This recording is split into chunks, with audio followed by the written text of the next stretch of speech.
everybody. It is 2:03 p.m. on Tuesday, April 9th, 2024, and I would like to call to order this regular meeting of the Washoe County School District Board of Trustees. Clerk Rodriguez, can you please do roll call? Yes, Madam President. Vice President Mayberry. Here. Trustee Nicolette. Good afternoon. I'm here. President Smith. Here. Trustee Westlake. Here.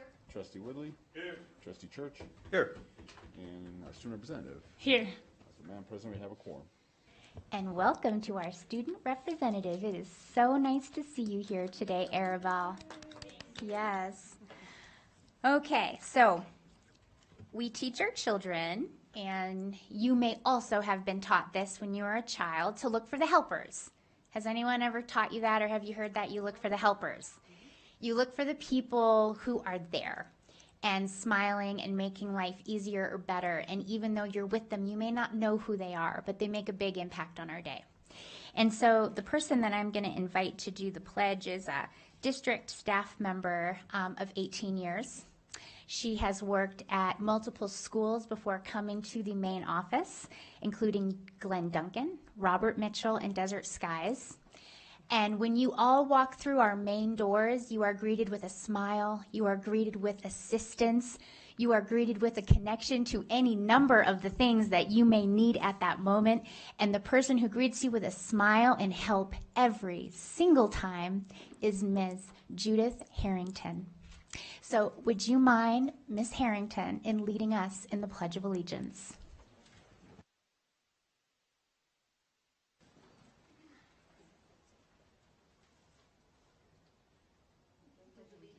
To the flag of the United States of America and to the republic for which it stands, one nation, under God, indivisible, with liberty and justice for all. Thank you so much, Ms. Harrington, for doing such great work out in our visitor center and always helping everyone that comes to our board meeting. So thank you so much.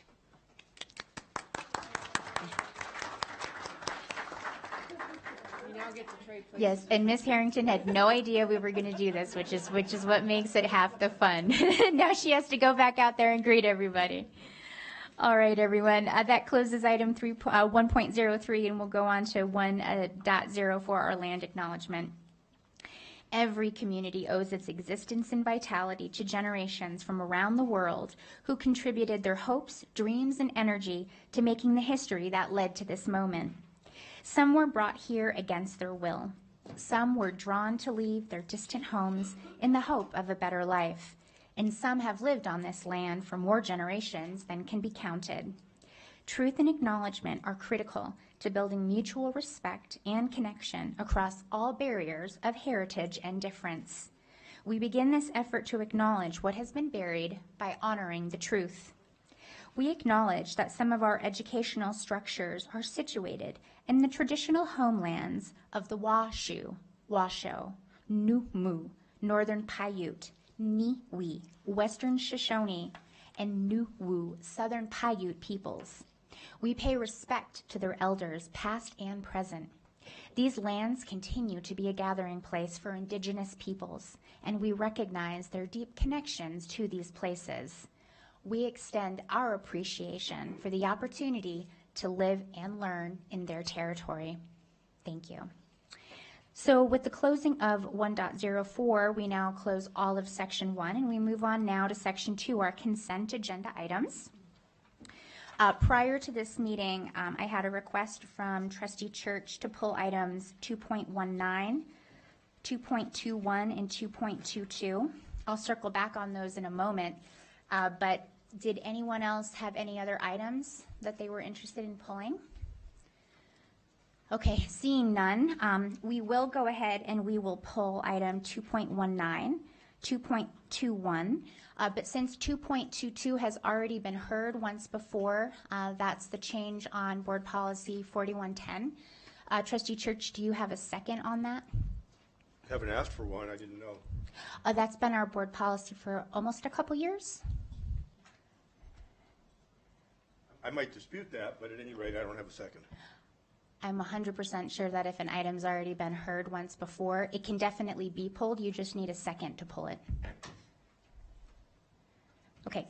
Since there is no second on that, we will absolutely proceed with pulling item 2.19 and 2.21. So we'll pull those ones over to the side. And now we will proceed as a group in relation to items 2.02 to 2.18, and then 2.20 and 2.22. Seeing no lights on, first I'm going to do public comment. So if there's no questions on those items, JJ, do we have public comment on any of those items? Kaylin Evans for item 2.08. Welcome, President Evans. Hi, my name is Kaylin Evans, president of the Washoe Education Association.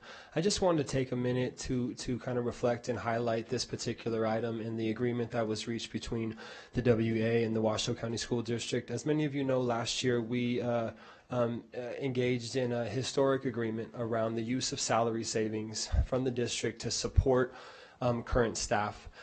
We were able to reach another agreement this year on this, and I think what's really important that we highlight about this is there are no other districts in Nevada who are using salary savings in the manner in which we are, which is to support our current employees and the impact that short staffing has on the entire school site.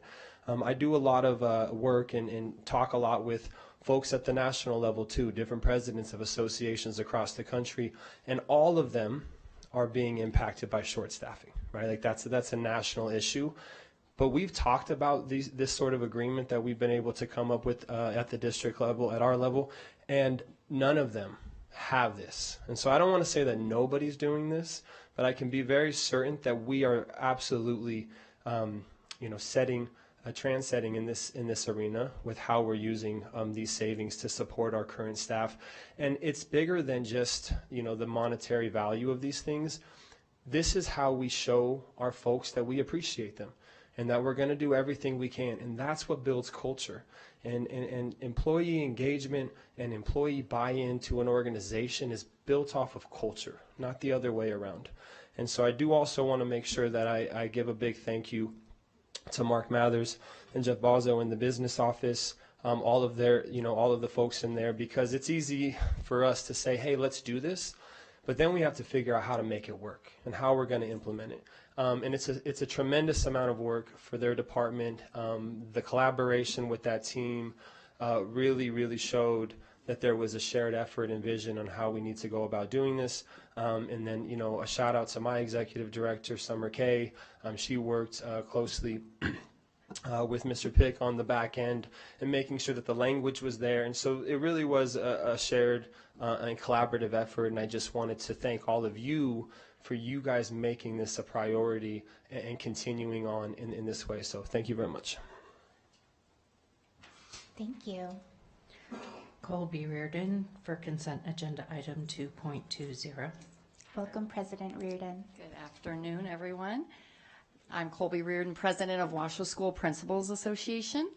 I am here to speak on consent agenda item 2.20, the approval and adoption of the negotiated agreement between Washoe County School District and WESPA.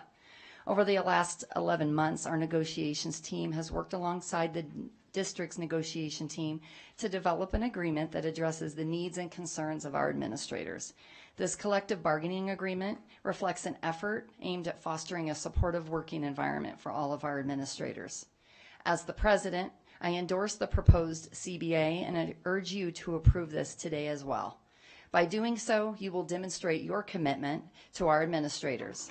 I encourage you to recognize the importance of this agreement and fostering positive and productive working environment for our administrators who directly impact and enhance the educational outcomes for our students in Washoe County School District. I would also like to close today with some acknowledgments. I would like to thank WESPA members for their ongoing support, patience, and understanding throughout the negotiations process. I would like to acknowledge our associate chiefs for their unwavering support, visibility, and continued guidance and acknowledgement of our work, of our administrators that come to work each and every day. A thank you to WESPA and Washoe County School District's negotiations teams for their work with this collective bargaining agreement that supports the administrators and acknowledges the work that goes into the schools and departments each and every day. And lastly, I want to thank Dr. McNeil for returning as our interim superintendent. Your support and everything that you do for us does not go unnoticed. Your collaboration with our stakeholders shows a true appreciation and acknowledgement, and we thank you.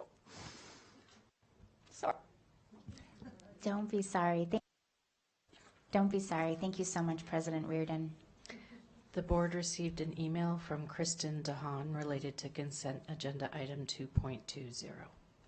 Thank you. All right. Before I bring it back to the board, I do want to add on a bit to what President Evans said about the labor savings item. I hope to have the opportunity to talk more about it, but U.S. Secretary of Education Miguel Cardona and Acting Labor Secretary Julie Su were in town, and we had a roundtable about this. And when they heard that this was one of the things that our board had done, because we've previously done this, it's ahead of us as a vote to consider doing it again now, but they were not just fascinated with this, but they were thrilled with it. They told me personally that they had takeaways from this meeting that they think are the model for the way that school governance can be done nationally. So I just want to echo that and let everyone know at this dais here that that's the kind of recognition that the Washoe County School District is receiving nationally among different groups with the way that we're working with our teams to honor them, to compensate them, and to create a culture of respect and growth in the organization that we have. So on that note, just as a reminder to everyone, I'll be looking for a motion to approve 2.02 to 2.18. and then 2.20 and 2.22. So moved. All right, motion by Trustee Woodley. Is there a second? I can second that. Okay, so a motion and a second. Is there any discussion on the motion? There is. All right. Thank you very much. Obviously, I have to vote no on the consent agenda based on 2.22 because I cannot pull that off and discuss it.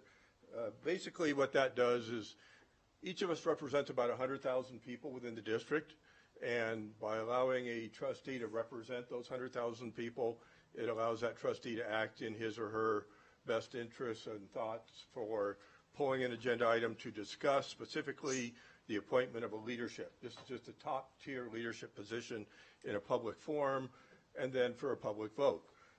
Because that is taken away here by requiring two or more, I think that's a step in the direction of non-transparency. So I have to object to that, and I do dispute, not worth beating up here, but whether this has been common practice for how long. But I'm going to have to vote no. Thank you. All right, thank you very much, Trustee Church. I can confirm that this is definitely board policy. All right, so all those in favor of the motion made by Trustee Woodley and seconded by Vice President Mayberry, please say aye. Aye. Aye. All those opposed, nay. Nay. All right, motion carries. Thank you so much, colleagues. And now we'll go ahead and we will move on to the first of two pulled items, and we'll start with item 2.19. This is the approval of the appointment of Jose Gomez to the Council on Family Resource Centers as a community representative to fill the remainder of the current term and for a full term ending June 30th, 2026. This makes this now an item for possible action. And we welcome Dr. Paula Marca, and I will defer to Trustee Church as the trustee who's pulled the item. Thank you very much. I'm looking at the material supporting this. It looks like Mr. Gomez is highly, highly qualified. This is a position that's commonly sits vacant because not everybody wants to be there, so I applaud that. But the question I have that I couldn't find, how many other applicants were there?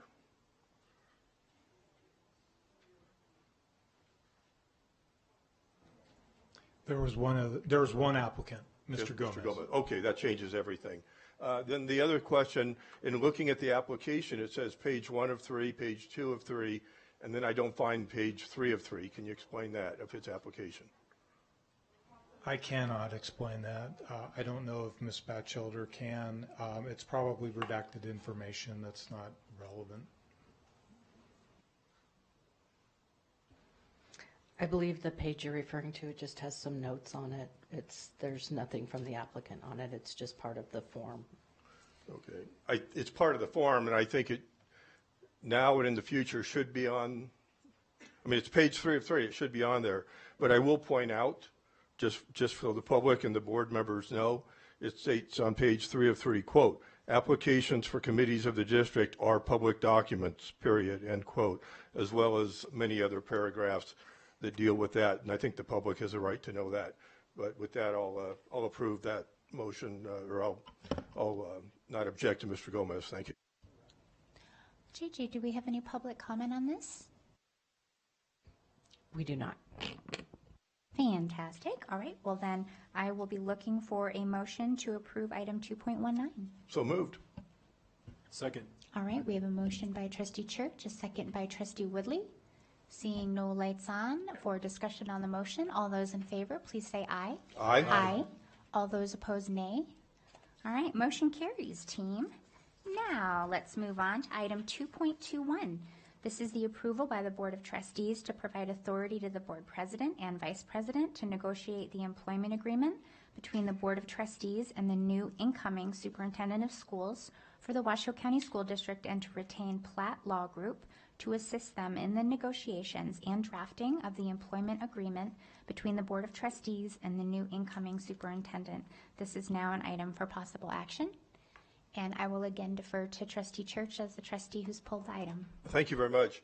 Number one, I note Platt Law Group is apparently going to be helping us with this. I think I saw their quote was $2.25 an hour, which is extremely reasonable for legal services. So I wanted to put that on the record, that I think that's good. My concern, having been on this last time, my recollection was that at our open board meeting, we provided the general guidance to the president and vice president on how to negotiate this. So I'm not comfortable just giving a carte blanche, go ahead and do it. I think that's a board responsibility, and I understand afterwards we can vote yes or no, but that's my recollection. If I'm wrong, set me straight. You are right, and we already did that. Because remember, everybody, we talked about salary ranges. We talked about not a commitment to, but an openness to different topics around relocation reimbursement. We talked about topics potentially around longevity structure. So we've put some of the bumpers on the bowling lane, if you will. And then what happens next is very much affected by who this board may consider extending an opportunity to. So the bumpers are on the bowling lane, but that doesn't mean that there wouldn't be unique negotiations that take place between the negotiating team and the applicant. And I would love to go to Trustee Nicolette, who actually served on this for the last round. Yes, thank you. Accurate description, and correct me if I'm wrong, because seems like forever ago, but then that contract came back to, it was President Angie Taylor and myself, who worked at the time with Anthony Hall, and then the contract came back to the board, which the board ultimately approved. And again, maybe I'm wrong, I'm human, much like my dog, but I seem to remember we met specifically on what the bumpers were, as opposed to what we met on this last time was more like what we're seeking in the superintendent requirements, like relocation. But I don't remember that we specifically gave guidance to the board president and vice president on the negotiations. Well, you did. So the guidance wasn't to us. The guidance was to everyone to understand what we would be negotiating and the things that we would consider. So the board didn't vote to give the guidance to the president and to the vice president. The board gave that guidance to everyone who was interested as an applicant about the things that we would consider. And that's the same way we did it before, but we've already done this. Now, again, that's not to say all those things would appear in a contract, and it's not to say some new things wouldn't, because it's all very individual, but we have definitely gone through that process. One quick sentence, if I might. My recollection, for example, was incentives, work incentives, like if ACT scores improve, that kind of thing. And then we ended up not doing that. But I remember that being part of the guidance that we kind of discussed. So I'm going to vote no, but I'll let it go. Okay. JJ, do we have any public comment? Valerie Fianaka. Welcome, Ms. Fianaka. Thank you. Didn't get a chance to chew my candy up. My question is, and I know you can't answer it, but is this a time-saving measure? It's certainly not saving y'all any money. We have a legal department with 11 employees, most of them attorneys, and still we require a massive amount of outside help. I would posit that this should be a chore tackled by the entire board with complete transparency, because this board is having a real problem with transparency at this point. My second question is, have you chosen this new superintendent already? Are we at that point? The organization is growing, but unfortunately student test scores are not. Tells me we have too much at the top and not enough at the bottom. We're not paying those people at the bottom enough, and we don't have enough of them. So, so many of your responsibilities have been outsourced to staff. I'm not quite sure why we need you all anymore. Thank you, Ms. Fianaka. That's all I have for this item. All right, I'll bring it back to this board then and look for a motion to approve item 2.21. I'll move to approve, Madam Chair. Madam President, sorry. I'll second, Madam President. All right, so we have a motion by Vice President Mayberry, seconded by Trustee Woodley. Seeing no lights on, all those in favor of the motion, please say aye. Aye. All those opposed, nay. Nay. All right, motion carries 6-1. Thank you all so much. All right, that closes section 2 in its entirety, and now we'll move on now to section 3, our finance items. And we'll go ahead and open item 3.01. This is the presentation by staff and discussion by the Board of Trustees regarding the Washoe County School District's fiscal year 2024-25 tentative budget for all district funds. A possible action to direct the interim superintendent to analyze and report back to the board specific budget issues, items, or other changes to the district's fiscal year 2024-25 budget process, and approval of the fiscal year 2024-25 tentative budget. This is an item for possible action, and we welcome in front of us our Chief Financial Officer, Mark Mathers, our Budget Director, Jeff Bozzo. Thank you so much for being here. And before we jump in, just as a note to my colleagues, just as a reminder with the way that we go about these budget presentations, we'll ask questions as we go, and there may be points of decision that our board needs to make.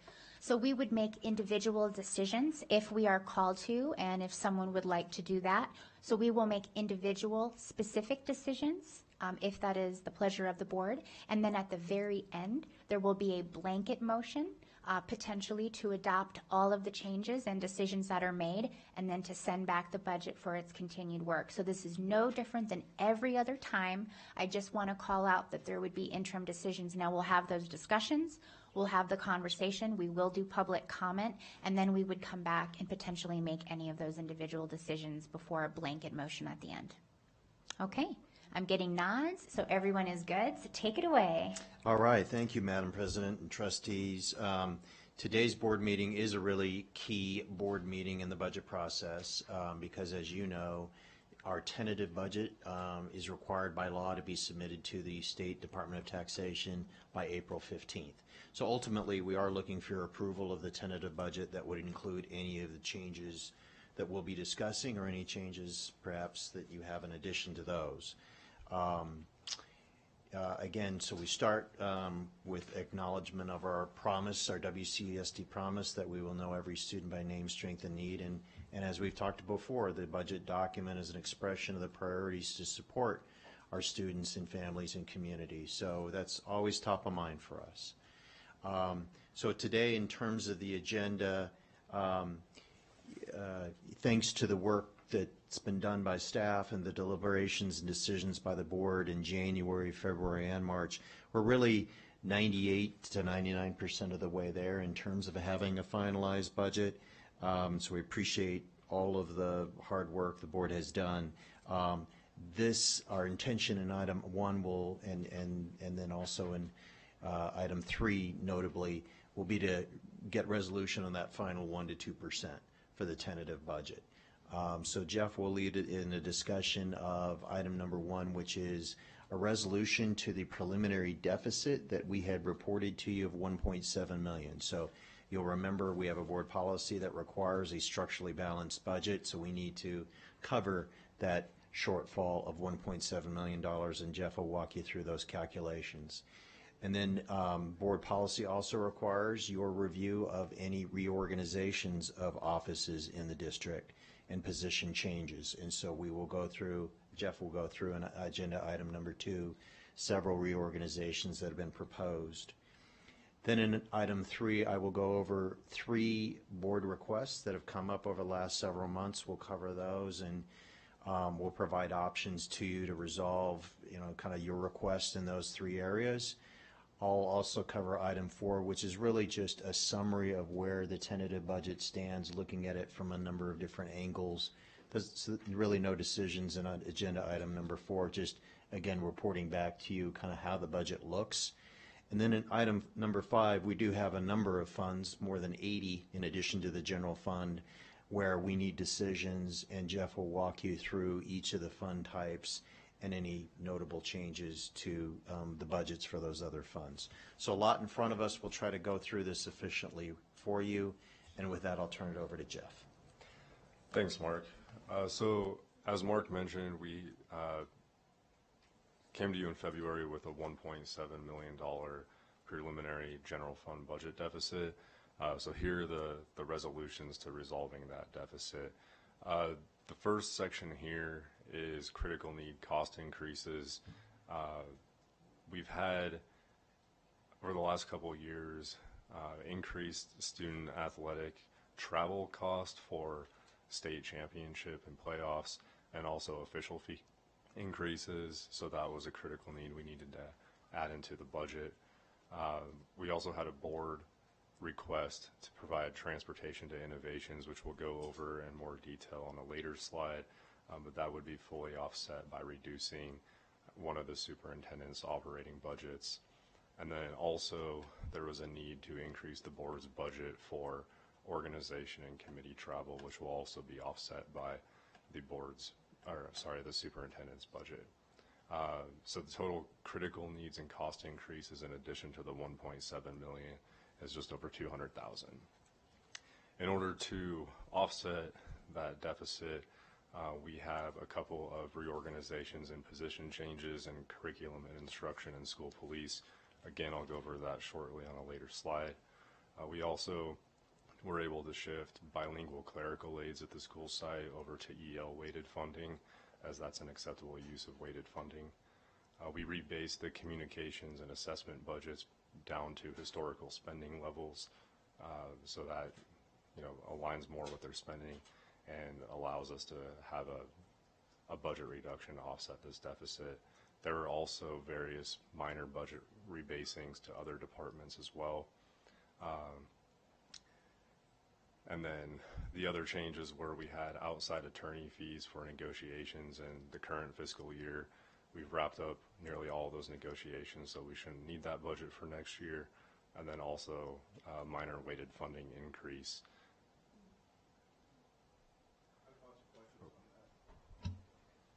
Go for it. I'm confused. Increase board budget 20,000? That's correct. That's to help offset the additional travel cost associated with the various board committees that board members are a part of and the events they need to attend. Yes, and I'm more than happy to help with that too. So for example, some of our trustees, including Trustee Church at one point, represented the board at the Nevada Association of School Boards. We actually have 2 representatives. We have a board of directors, and then we also have an executive member. Trustee Woodley, for example, also represents our board and all of this entire area on the NIAA. And we have never actually had a budget that properly provides the travel when we have to go to those meetings and actually do that. So we have individual professional development budgets, but we never actually properly had money earmarked for the work of the board members exclusively in service to the board and to the district. And this provides that. So this is not additional money for events. It's not additional money for personal professional development. It's exclusively around the service of our trustees to the different boards and committees that we're involved with on a state level or among different groups. I guess I'll comment on that. I get the point. When I did volunteer to serve there with the Nevada Association of School Boards, I took it out of my own $5,000 budget. I just assumed that was just the way it was because I volunteered to be on that committee. But I get the point. I'm just not sure how I feel about it. And then shifting down, there was one other one that I kind of was real concerned with on the bottom part. Well, go ahead. It'll come back to me. Okay. So moving on to the next slide, we also had a small revenue adjustment based on recent trends in our local revenues of $175,000. So in the summary section here, you can see the $1.7 million deficit we had in February. The critical needs increase of roughly $200,000, which gets us to a $1.9 million deficit. But then we throw in the revenue adjustment that you see above, and then also the cost reductions from the previous slide at 1.9 million, which brings us to a tentative budget with a general fund, or a balanced general fund budget. I'd also like to add that's the 6th year in a row we've had a structurally balanced general fund budget. So again, I'm confused, if I might. Sorry, I confuse easily. So we went from a 1.7 to a 1.9 deficit. So it keeps going up and up. And then we're going to balance that by what now? So you're correct. We had a $1.7 million budget deficit. And in reviewing critical needs that departments had with the state athletic travel and officials fees cost, those have continued to increase. So we built that increase into the budget because it's an ongoing cost. So that brought the deficit to $1.9 million. We then have a small local revenue adjustment because we've seen an increased amount in a certain field trip revenue. So we were able to increase that by $175,000. And then on this previous slide here, the bottom section, those are all cost reductions that make up the remaining $1.7 million to resolve the $1.9 million budget deficit. And if I might, what about unfilled staff positions? Where does that filter in? So vacancy savings are one-time savings. So we do budget all the district's positions in here. But what we have done is, I believe between the general fund and the special education fund, we've budgeted $10 million between vacancy savings and turnover savings, so that we're accounting for that ahead of time.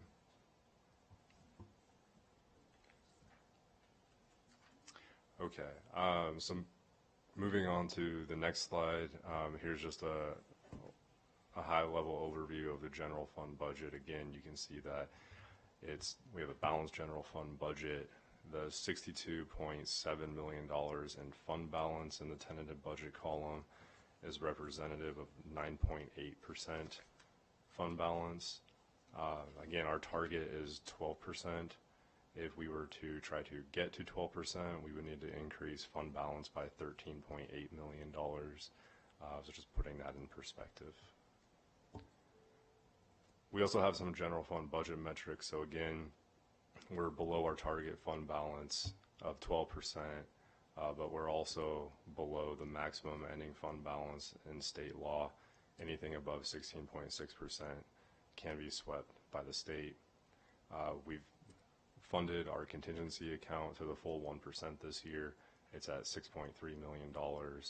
And then there's also a state regulation, and this came into be with the people-centered funding plan, where our district is limited to a 7.5% cap on central administration and general administration salary and benefits, and we're well below that cap at 6.1%. And I think that that's a really important point to just pause on, because if you're like me, you hear very regularly that we are, dramatically bloated with very high-priced administrators that are just like painting the toilets gold. But this shows us that, and it's true, the cap should not be more than 7.5%. This should be an incredibly low number, appropriately so. And not only should it be an incredibly low number, but we've found a way to limbo under that incredibly low bar to 6.1%. And I just wanted to bold that and put a little asterisk on it to actually, and by the way, this is the way it should be. This isn't wrong. I'm glad that we do this. We should be investing most of our money into direct instruction with our students, the things that are really helping our kids. And administrators are a very important part of that. But this demonstrates that we've maintained a degree of control over the amount of money that we're spending there. And so thank you for having this number publicly out there. And I support it, and I'm very glad that it's even lower than what the max is. Thank you. So moving on to the general fund reorganizations and position changes, the first area we have is curriculum and instruction. So this request is to delete the share coordinator position and create a teaching and learning specialist position that will focus on middle school math instruction. The curriculum and instruction department is confident that those duties can be absorbed into the department, and this will result in a estimated savings of approximately $75,000, which was part of our cost reductions to resolve the general fund budget deficit. Next, we have a request from school police, and this is a request to downgrade the lieutenant position to a sergeant position. So last year during the budget process, you all had approved the addition of 8 middle school police officers, dispatch position, and also a lieutenant position.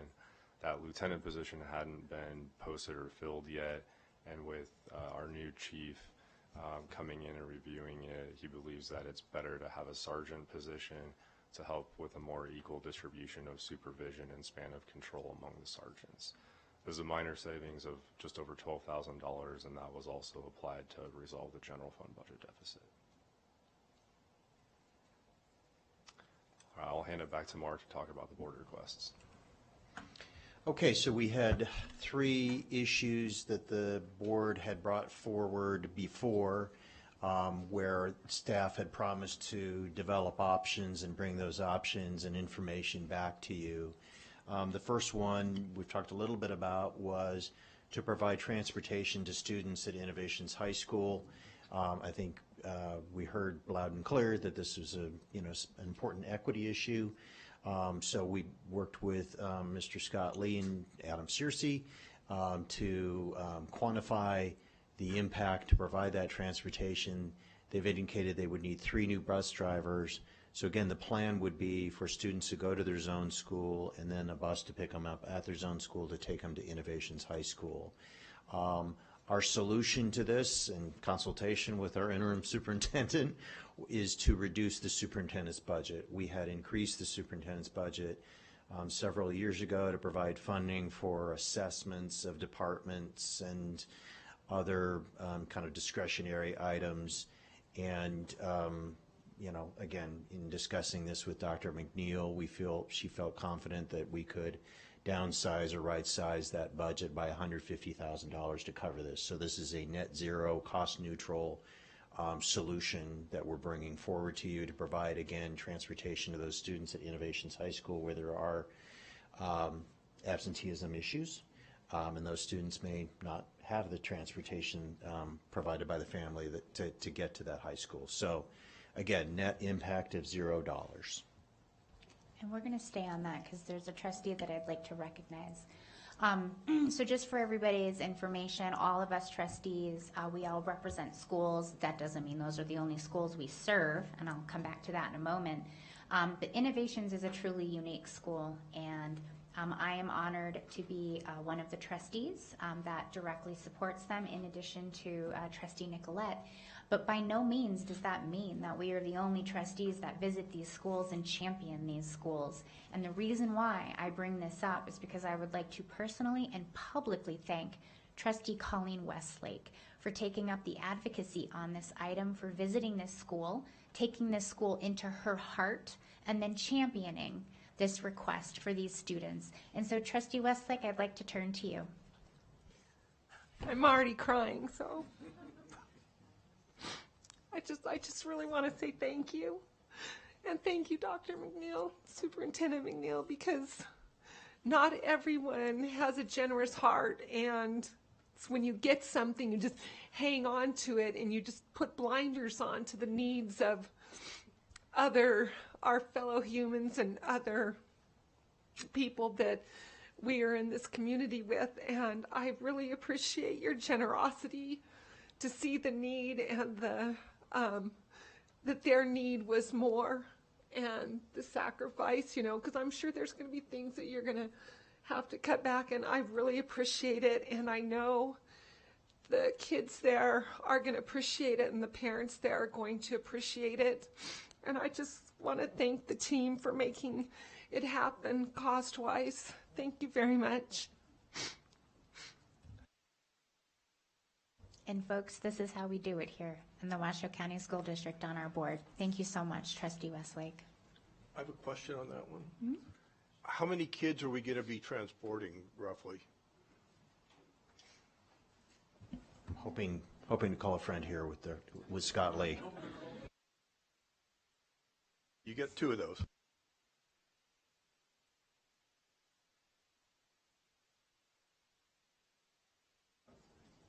Oh, sorry. I didn't know if you were here.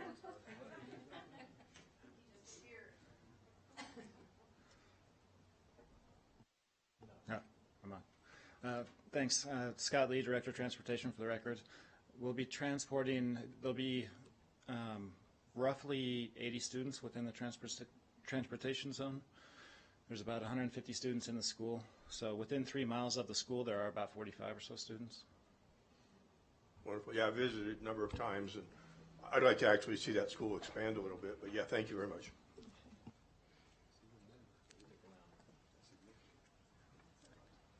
Okay, our second issue. I'm so sorry. I apologize, Trustee Westlake. Thank you for just a few more minutes here, President Smith. On the student body there, Principal Bradley had expressed with a passion that I literally felt that he wants that school to grow. There's a lot more of our children that could have success, but the families it's an impossibility to get the students to that site. So I'm sure that this is going to open up a lot of doors for a lot more children to be able to attend innovations, and that program can grow to help these kids, where it wouldn't be feasible without these buses. It just would not be feasible. Thank you. Okay, our second issue then that was brought forward by the board involved school police vehicles at our high schools. You'll remember we added a number of additional police officer positions last budget year, and so a request was made to examine and look at options for efficiently providing for transportation for those new officer positions. And actually, I should clarify, these are for officers stationed at high schools, not the 8 new ones. And so in consultation again with Chief Moore and Mr. Lee again, we've come up with 3 what we think are fairly cost-effective options. We wanted to, again, our difficulty here is if we bought new vehicles for those officers stationed at high schools, there's a significant initial outlay and then a significant annual depreciation cost of those vehicles. So we really wanted to, again, look at cost-effective solutions. So we came up with 3 options here for your consideration. Option A was to provide an e-bike, and these are kind of turbocharged, super-duper e-bikes, maybe, they're a little more robust and solid than maybe e-bikes you and I might have. And the thought here is that there are areas at a school that are, you can't get to with a police car. And so by providing an e-bike, those officers could get to ball fields and other areas at a school and also conceivably nearby schools. And so this was an option, again, developed by Chief Moore as a, a way to, again, give those officers an ability to reach areas of the school quickly. Option B was, rather than procure brand new vehicles, would be ahead of the end of the useful life of police vehicles, to repurpose those used vehicles and place them at the school site. And so the vehicle would stay on the campus. We're piloting this approach right now, I understand, but that would accelerate somewhat the acquisition of vehicles, so there would be a minor cost of repurposing these maybe a year or two earlier than they otherwise would be sold. But again, a very minimal cost here to provide those vehicles to be, again, stationed at the school, available for use of those officers who are stationed at that high school to respond to other schools when there's an emergency. So again, this is provides a little higher level of service than option A, if you will, to respond to other schools. So that each of these officers stationed at high school would have a vehicle to go to a nearby school in an emergency. We've estimated that cost, and so I should have also said for each of these options, we're also supplying gun safes at each high school. So you see there a cost of $12,000. That's related to the gun safes.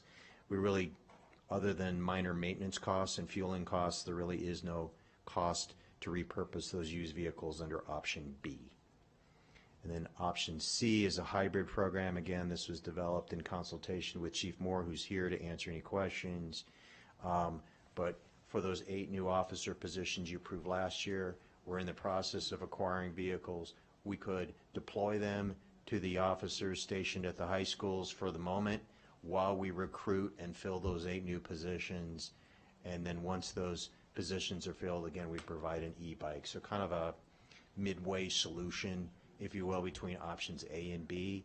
But again, Chief Moore largely is the author of these options, kind of new set of eyes, new ideas that he brought to the table. So if you have questions, I would invite Chief Moore to come up to respond. And just as a signal to my colleagues, we're asking questions, we're talking now. This is an example after public comment that we're going to need to come back to and make a decision. So when I was talking about those individual decisions, this is one of them. Now, obviously, we could go in a totally different direction, but this is an example of a decision we're going to have to make. Trustee Westlake, since this item actually came from Clerk Rodriguez, I'd like to defer to him first, and he can lead the way. Oh, thank you, Madam President. Actually, kind of on this topic, if we can actually go back and look at the lieutenant position that is being proposed to be downgraded to a sergeant. I think it's like 12.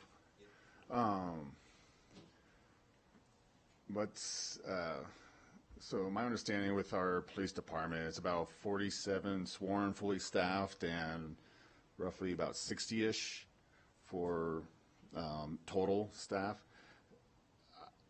When the board voted on this, it was evident that it was going to be needed to keep that succession planning. Frankly, I'll be honest, as a department of that size, I can't see just having 2 administrators. I think that lieutenant position is a very key position where it goes from field supervisor learning to be an administrator. But I guess I'm really hesitant to get rid of that position. Is there any?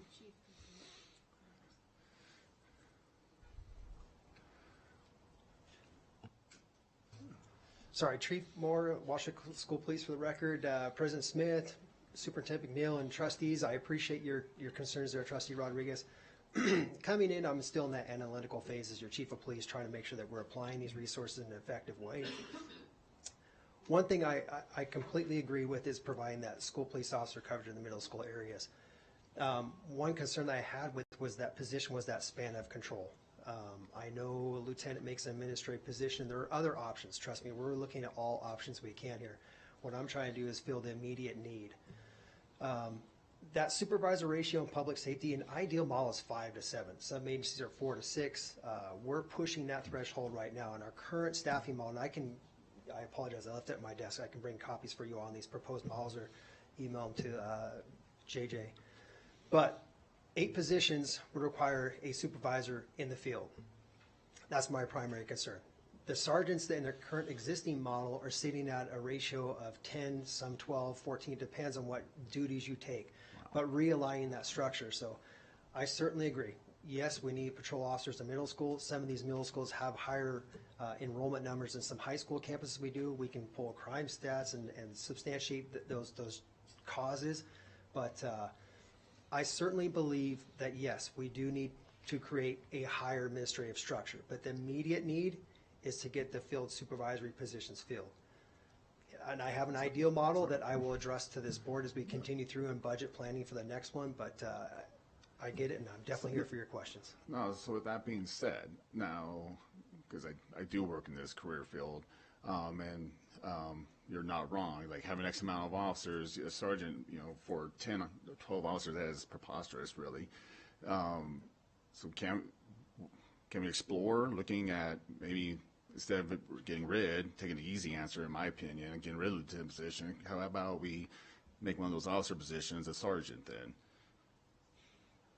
I mean, I kind of leave that to staff or to, my colleagues. I mean, because I mean, having that, how many officers do you have? Like officers? As a total department, we're near 60. Officers, we're pushing close to, I have to look at that new number. Some other positions I've allocated some resources to, so we have to do some shuffling. Right. But we're sitting nearly 50. Wow. I'm going to digest that for a minute.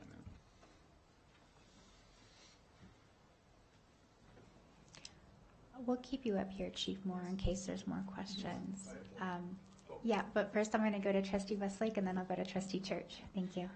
Thank you, President Smith. So I'm just trying to recollect, I think when this first came up, I had asked for an officer at every middle school. I think that's what happened, and we just thought that was not going to be cost effective.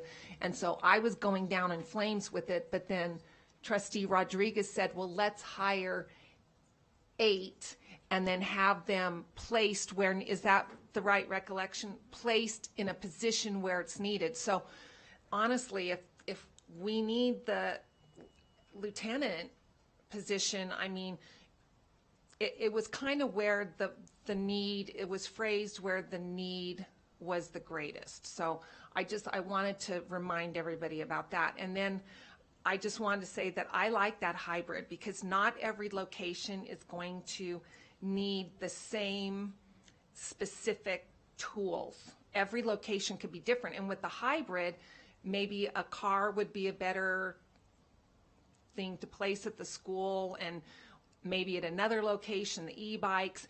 So I just wanted to say that, having options out there is good, because our schools are all different, but they're like little worlds in and of themselves, little communities. So I like the flexibility in that option C. And then my only other concern, and Chief Morris, maybe you can answer this. So the gun safes, is there a way to get ones that are fingerprint or hand print activated to open or lock? Because those little keys can get going everywhere and which way, and I would hate us to lose those keys to a gun safe at a school site. So that was just a concern I had. Thank you. And I can certainly answer your question. Let me give you a little bit of history on the purpose of the gun safe. The ideal weapon we like to use in law enforcement is a rifle. It has its reasons. I won't get into great details, but we don't have the ability to keep that in close proximity to the officer. Patrol cars provide that, but our officers are primarily inside that campus. Patrol cars, exterior, it's restricted movement. I'm here to answer your questions and get that clarified for you all so you make an educated decision. That was a gap we're having. the car was to provide that long gun storage. Our field testing proved that was not an effective application or storage of the device. It's secured, don't get me wrong.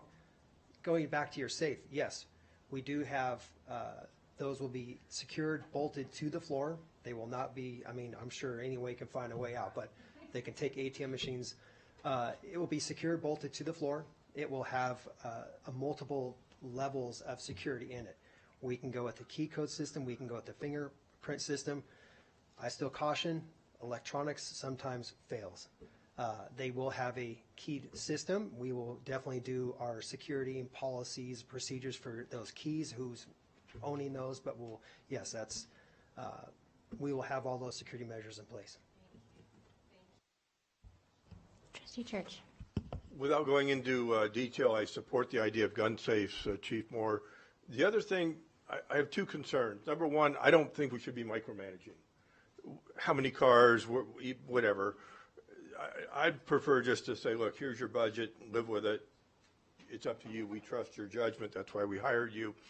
And I do trust your judgment. So I'm really not comfortable having us micromanage this unless for some legal reason we have to. But I will opine as a former police supervisor, what's not on there, on the e-bikes, whether it's a bicycle, e-bike, or motorcycle, that requires extra training, how you ride the bike, where you ride the bike, helmets, etc. But I'll tell you this, from my experience, and I'm just firm on this, the first time you have an accident, and it's going to happen, and an officer breaks a leg, gets a head injury, helmet or not, it's not worth the cost. I am just not a proponent because bicycles get hit. People don't see them. You run into a curb, you don't see it. I mean, there's a million reasons, but bikes, electric or not, cause accidents, cause injuries that you don't have with a normal car. You know, I'd rather see a golf cart personally, but I just want to put that on the record. To me, that as a police supervisor from the past days, I just can't support that in my mind because of the potential injury. We don't want officers injured or killed. And I know we have police motorcycles. I know some agencies have horses, whatever it is, but it just increases the danger there. But I think the bottom line for what I'm trying to say is I don't want to micromanage. If we don't have to, I don't want to. I'd rather just let you make the decision of how you want to run your department within the budget.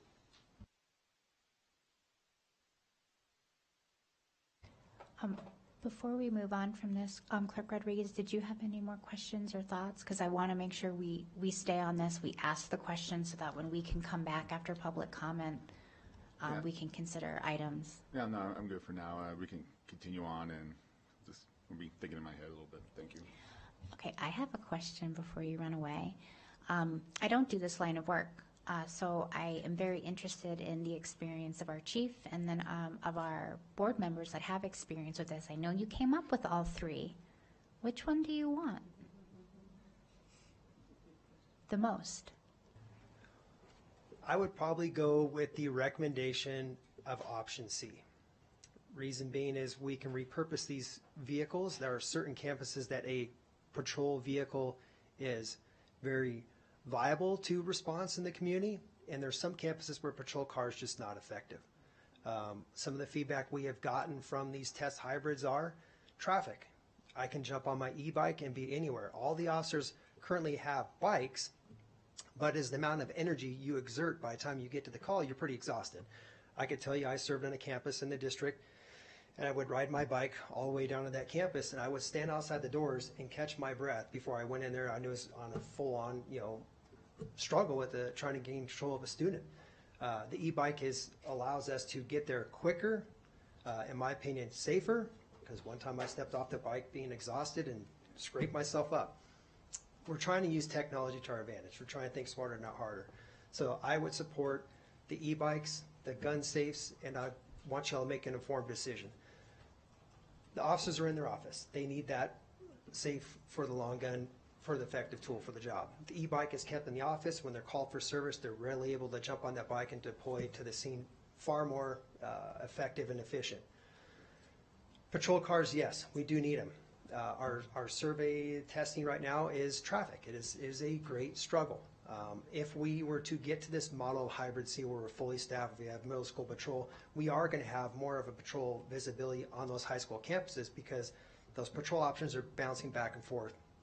Middle schools are a key component that I commend you all for investing in. That is a critical component. These middle schools are big enrollment numbers. There's no different than a high school. A student is a student. I prefer that option C. If I had my choice and we go to the other side, I'd prefer another hybrid model I have in there too, and that is the position of a lieutenant. That is an additional position of a sergeant. We have grown, but we haven't built that solid foundation. Like I say, my concern for this district is always going to be that patrol operations. Everything from middle school up, you know what, that's for my administrative team to figure that out. If I don't staff a high school or middle school campus, then I'm not doing our primary function. So I hope that helps you all. All right, thank you.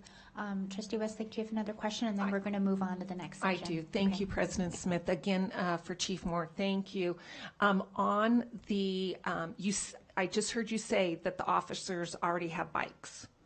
So can you is there a history of a lot of injuries or, God forbid, a death? I mean, is that something to really be concerned with that Trustee Church mentioned? Because if we have bikes out there, there should be some kind of data that we know is going on with a bike, which an e-bike is just like a bike, except you're not expending the energy. Thank you. So yes, thank you again. All of our officers are required, and as part of the training process, is to do the police mountain bike patrol class. We actually are the instructors throughout the community for all law enforcement. UNR Police, Reno Police, they come to we have the instructors, we teach the course. So it's a requirement of the job to ride a bike. I hope that answers. Now, when it comes to injuries, any line of this work is going to have injuries, either on the bike or controlling a situation. I would say that there is no flag that I have seen from bike injuries that would cause me to be alarmed. If it was, we would probably just eliminate it. But is an effective means of transportation on the campus.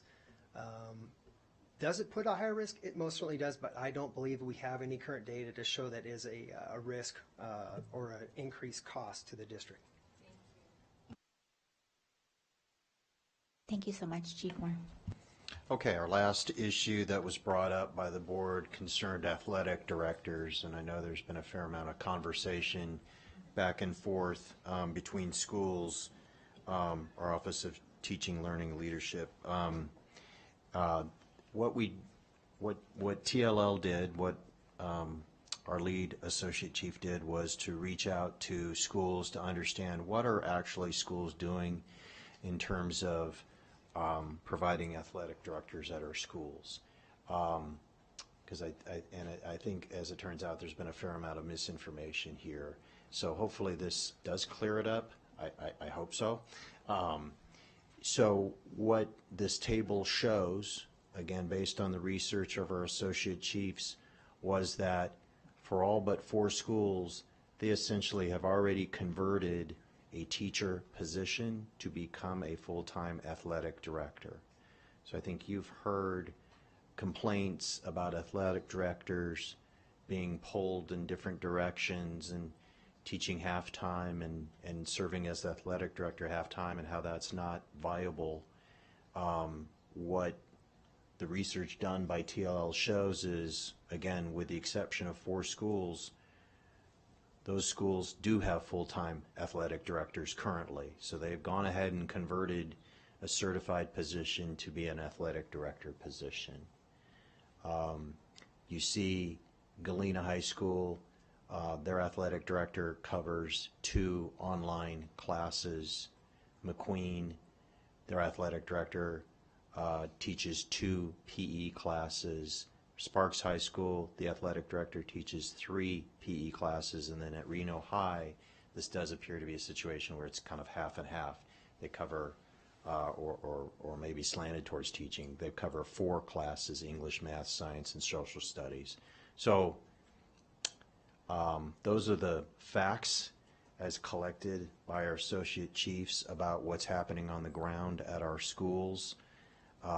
You'll recall that we actually looked at funding new athletic director positions several years ago, and that had a cost of 1.1 million. And at that time, you know, the board just had to pass on that. As much as we all recognize that's an important priority, that cost just wasn't fundable at the time.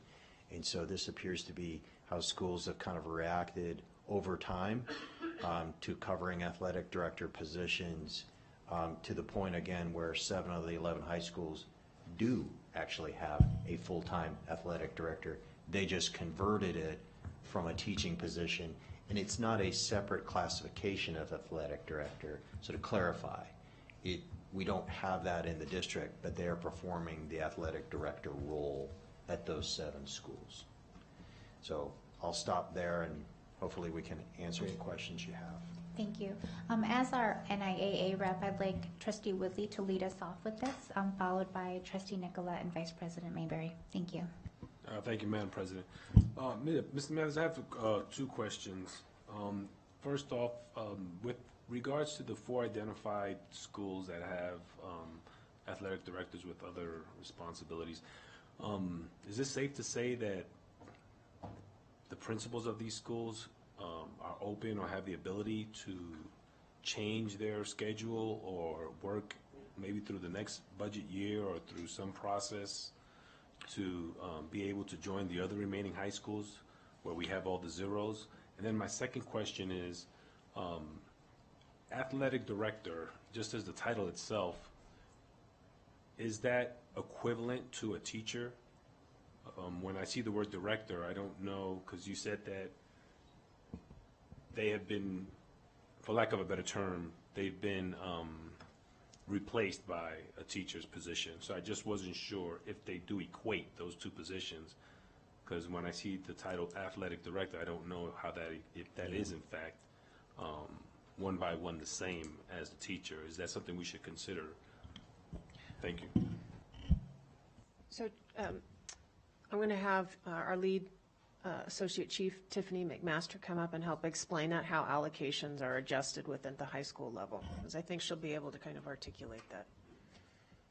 And while she's coming up here, I think there was a edict last year that was put out to where schools could not convert a position, because what was happening is that the schools would convert the position and then our classroom sizes would get larger. And so there was a decision that was made so that you couldn't do both.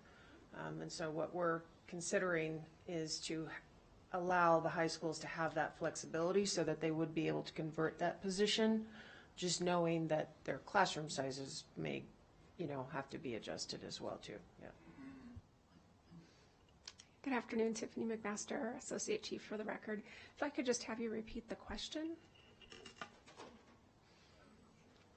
Okay, so my first question was in regards, and I think Dr. McNeil already alluded to the response, with regards to those athletic directors that have other responsibilities, do the principals have the ability to change that or modify that as necessary? Or is it something that they need to do or consider in their next budget cycle if they do want to do that? And then the second question was, are they apples for apples if you convert a teacher to an athletic director? Okay, so to address the first question, to take the existing courses that are being taught by the athletic directors and not teach those courses is really a function of a master scheduling committee, and so it's not a really easy answer. It's specific to each school site, depends on their course demands. Every school is unique, so for some schools it may be easier than others. For some schools you have a lot of individual requests. You have one AP chemistry course and one leadership course and one photography class, and those little singletons, in order to offer those things, impact your master schedule and make it difficult to offer other things. And so you would need to look at the master schedule in its entirety to answer that. And then the second part of the question, if I could get a little more clarification. So my understanding is that the athletic director is equivalent to a teacher. Correct. So that's my question. Is it in fact equivalent to a teacher, or should we be looking in the future at creating athletic directors as its own position, separate from that? So we didn't just say, hey, we're going to just transfer you over here, and it's not really the same duties or qualifications or responsibilities. At some point, are we going to look at, okay, we're going to actually create an allocation for athletic directors and not just say, hey, math teacher, Spanish teacher, we're just going to make you the athletic director? I understand. Well, to answer just the initial part of that, every athletic director currently in our district does have a teacher certification license. And, you know, a lot of that is just understanding the complexities of teaching. A lot of the duties involve things like going into Infinite Campus, pulling grades for eligibility and those kinds of things. So many of the functions are things that teachers have the capacity to do. Let me just help out a little bit here. So it's not mutually exclusive then. What I think what Trustee Rodriguez, Woodley is getting to. In other words, if I'm teaching chemistry for 6 sections, then I could also possibly be an athletic director, but I can't do both at the same time. Correct. Right? Yes. And so, as the principal or the assistant principal over curriculum and the master schedule, I can convert one of my teacher allocations to that full-time athletic director, but then I need to find those other classes through the master scheduling. Correct. Right. Okay. Correct. I'm a little out of my expertise here, aside from the teacher position. So our athletic directors or someone coaching, especially at the high school, it's a different kind of teaching. Absolutely. Certainly working in Infinite Campus is something that we can train professionals to do. Athletic directors have very unique schedules. And I actually agree with my colleague Alex Woodley because although a coach is a type of teacher, they are in a position of their own, I believe. And I really think that we should look at, in the future, we're right now talking about the now, we should look at an athletic director position because there are so many, and I've been looking into this because this has been a discussion for quite some time, as I know you have too. They're very different kind of work, and they are sometimes 11 and 11 and a half months of work with the training, etc., and depending on the sports. It's a different kind of work, and I am going to strongly suggest that in the future, near future, we really look at this as a unique position in and of its own, and somehow put it on the position pay scale and work scale. Thank you.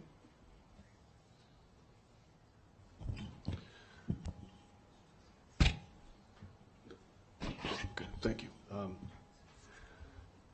Yeah, a couple, just some thoughts, and then a question. I'll get to it. But this is sort of an incredibly frustrating, discussion to have because I have heard a lot, and then I see this slide and it almost contradicts what I heard. So to your point, I don't know if it's just two different perspectives or some misinformation. I can tell you in one instance, and I'm not going to name the schools because I don't want to put anybody in a difficult position. But certainly, Clerk Rodriguez and I had a meeting with the principal a few months ago, had an email recently just pleading for an athletic director. We've had multiple emails directed to the board wanting athletic directors, but yet I look at this slide and it's telling me that in some cases, some of these principals, the so-called athletic directors are not teaching. So, from my perspective, I really think going forward, at some point, we really need to have a hard discussion and having ADs, be solely ADs. And I'm wondering, would it cost any money to reclassify an AD position today? I know that Alex, Trustee Woodley, brought that up, but just asking the question more directly, would it cost money to allocate an AD position beyond what a teacher does, since they do work more than 187 days out of the week? Does that make sense? I believe so. I mean, you're talking about allocating an additional person to fulfill those Yeah, responsibilities. solely. I do, yes. Yeah. I guess I would say if the proposal would be to reduce the number of teacher allocations at the school by one. No. Well, if you're going to create new athletic directors at every school, again, we go back to the cost of $1.1 million. 1.1 million, yeah, and that's clearly not sustainable right now. Right. It's not. If you were to essentially create a new athletic director position to reflect what apparently de facto is happening at schools, at least 7 schools, I think there are a couple human resources issues. One is that position a certified position or not? And so that would have to be addressed and answered. And then secondly, I think you've raised a question, or maybe it was Dr. Nicolai who raised the question, or maybe Trustee Woodley, I don't remember, maybe all of you did, whether this position would be a 9-month position, 10-month, 11-month, 12-month position. And so that's another issue or consideration or question, I think, that would have to be looked into, and then a proposal brought back to the board with, again, a new formal athletic director classification.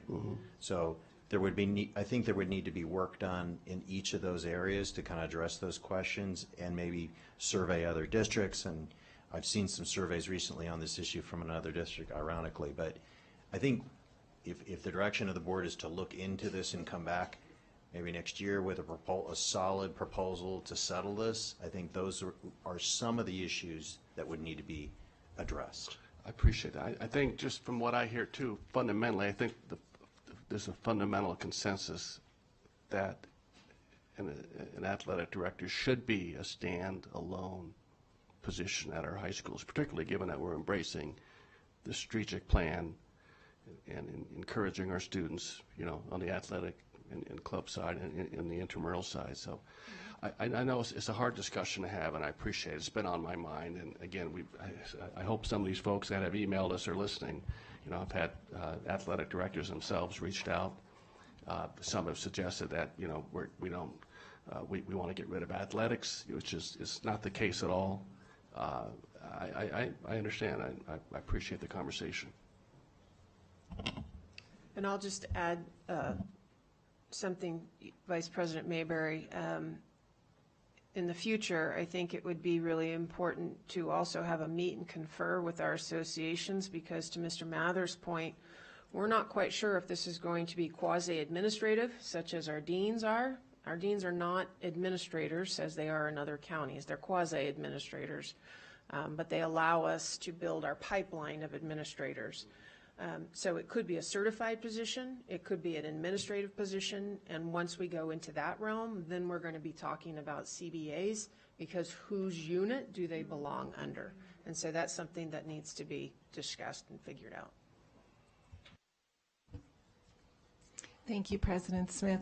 So I'm looking at the chart, and I know it's been the top priority of the board and really the community that our teachers are compensated.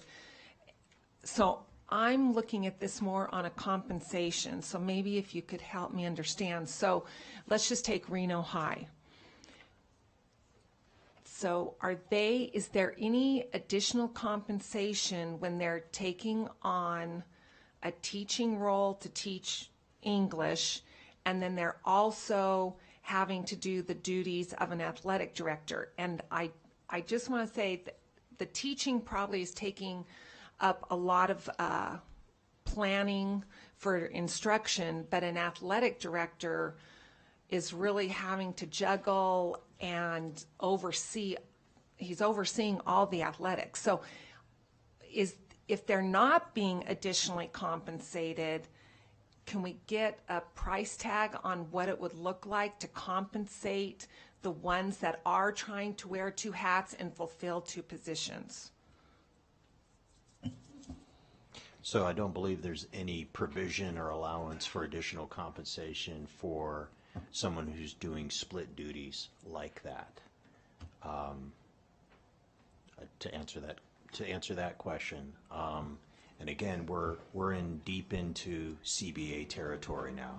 So I hesitate to really give any specifics about an interim solution. I hear you loud and clear. I hear the rest of the board loud and clear that you want us to look at this and maybe just reflect reality, but consider again a separate classification for athletic director. I hear that, but I don't want to misstate or misstep by commenting too much further about CBA issues. Yeah, and then I also want to add to that, because of where we are in the budgetary process on a few levels. I am also very personally interested in this. These are the kind of signaling that we can do as we build other budgets, and as we build, I mean, many of the things that we've accomplished in this budget are things that we brought up a couple years ago, okay? So there's steps. Later on in the presentation, we'll also see that overall in this budget, we've created and stabilized funding for over 240 new positions in this district.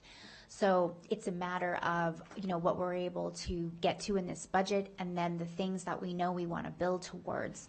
I will also point out, and by the way, we can do anything we want, but we are absolutely at the point where to add things also means taking things away, and that's completely our responsibility. And by no means, to anyone who's out there, I am not trying to position athletic directors as worth more or less anything. It's just there's a certain budgetary reality. We completely control that, but I just need to make that clear. But again, things that we've accomplished this budgetary year were things that have taken some time.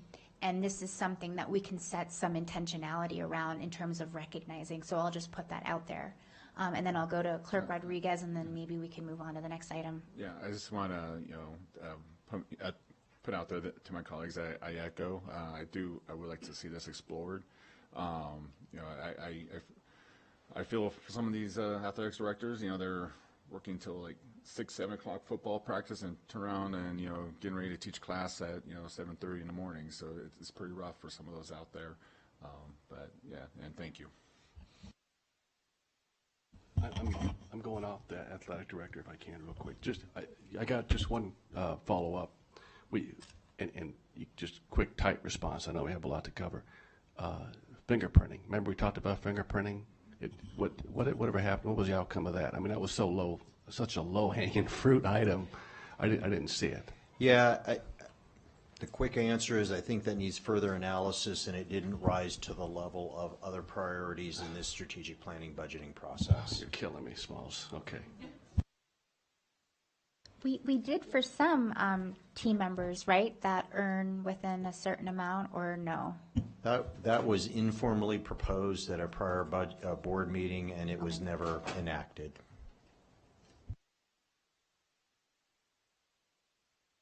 There will always be more things.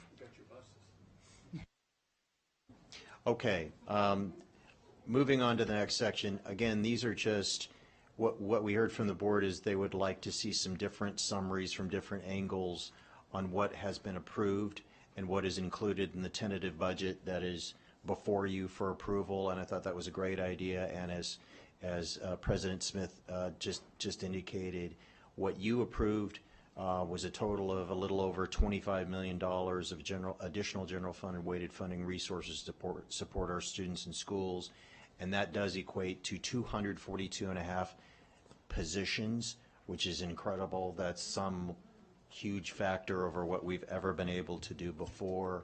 I'm going to speed through this, but these are really important. I know you're going to speed through this, but for anyone who's watching this meeting from our journalism partners or the community, that's a headline, folks. Yeah. Okay? I'm going to pause on that. We hear, and I believe, and as you very much hear reflected from this board, people over programs, adding and stabilizing funding for over 240 positions in service to our children is a very serious, significant note. And I would ask anyone that's reporting on this or being aware of this, that this is walking the talk of valuing the people that are in service to our children and families. And so I wanted to put an exclamation point on that, because if I'm not mistaken, this is absolutely unprecedented, and I just don't mean here in Washoe County, I mean the state.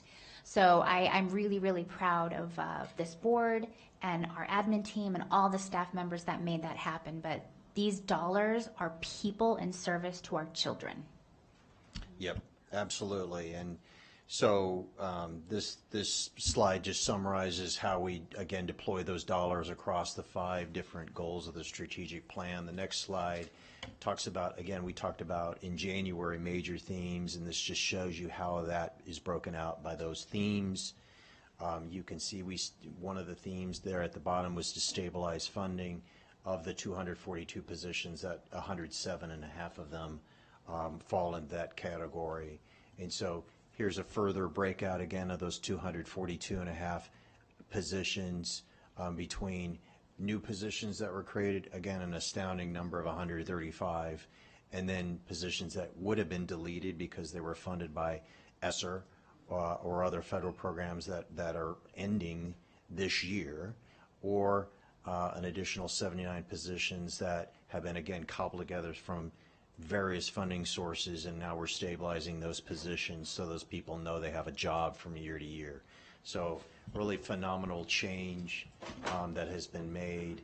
Again, just further tables for information going back to people over programs. You can see this is heavily weighted towards salaries and benefits of positions. Yep. Thank you, President Smith. I just want to say there is another headline because, oh gosh, this is such a deep dive look. And when I see the general fund at $10 million, I mean, that is to the penny. And the work that, the behind the scenes work to get to this point, to honor our strategic plan, to provide the resources, the listening, the asking that went into this so that we could provide the resources to really make our plan realize its integrity, its possibilities. I am just so proud of the work, and 2 of you sit in front of us. Thank you for that, but I know that there are, I would bet there's hundreds of voices that are involved in this process, and I thank everyone for that. I think you're right. I mean, I know the executive team put in many, many hours, and their teams behind them put many, many hours, and we were coming out of some uncertainty, right? Some instability, and so that we got together very quickly and met quite regularly to develop the plan, and I'm proud too. So thank you for the comments. Yeah. So with that, I'm going to turn it over to Mr. Bazzo to bring it on home and talk about other funds, but these are important. Even though we call them other funds, they're still very important. Thanks, Mark. So the first group of the other funds are special revenue funds. So these are special education fund, weighted funding sources, and other grant funding sources. Our revenues in these are in line with what we'll get for grant funding revenue or the weighted or special education funding revenue. One issue we did have regarding at-risk funding, so during the last legislative session, the funding bill said we were going to get approximately $6.2 million in at-risk funding for fiscal year 24-25, so the fiscal year coming up. However, those funding amounts get adjusted based on our student counts on the October count day or validation day that the state does. And according to the state's numbers, we had about 1,765 less at-risk students, and therefore our funding was reduced accordingly. So instead of the $16.2 million in at-risk funding, we will get $10.4 million in at-risk funding. There's other issues with at-risk funding and concerns that the Commission on School Funding is looking at, and hopefully will make some recommendations before the next legislative session to help improve the stability of this funding from year to year. Fortunately, we do have savings in the current fiscal year in the at-risk fund that will roll over to next year's budget to offset that $5.8 million, or the $5.8 million shortfall. And then we'll continue to monitor this as we get into budgeting for the fiscal year 25-26 year in the next legislative session. Thank you. I think it's extremely important to point out that this was a journey of discovery, trying to figure out what at-risk was going to be, and I believe that we took some risks in utilizing the money in places that were very important. And now we find out that somewhere in the ethos, they've come up, the Department of Education, the whomever, come up with this number that it's like, where did you get that number? And I really appreciate in the information that we've received that you are going to continue to vet trying to understand what at-risk means, because it's not clear, and I think it is evolving. And I know that our friends in the other districts throughout Nevada are feeling the same way. They don't know really. It kind of stymies you in moving forward and planning when you find out that, well, gosh, I guess they're telling us we don't have what we thought we had. Yeah, just to add on real quickly, we received last week some follow-up information from the Department of Education. So first, I think as we shared, this is an AI-generated calculation, literally. This is not something you can disaggregate and discover why a child might be considered at risk or not. It's a very complicated, again, AI-generated calculation. I'm not joking around. It truly is. What the information we recently received from NDE shows is that we were successful, that we actually brought a third of formerly at-risk students and brought their scores up so that they're no longer considered at risk, but then we're penalized because we did a good job. And that's not how you want to incentivize funding, right? So I know the Commission on School Funding is concerned.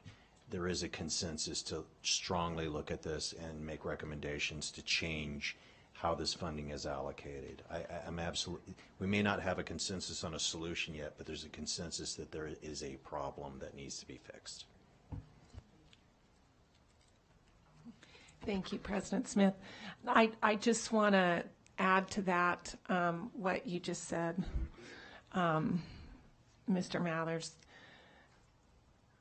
You work so hard to bring an at-risk child up to a certain level, and then it's like they think everything is great. Well, everything around that child that affects that child is still there.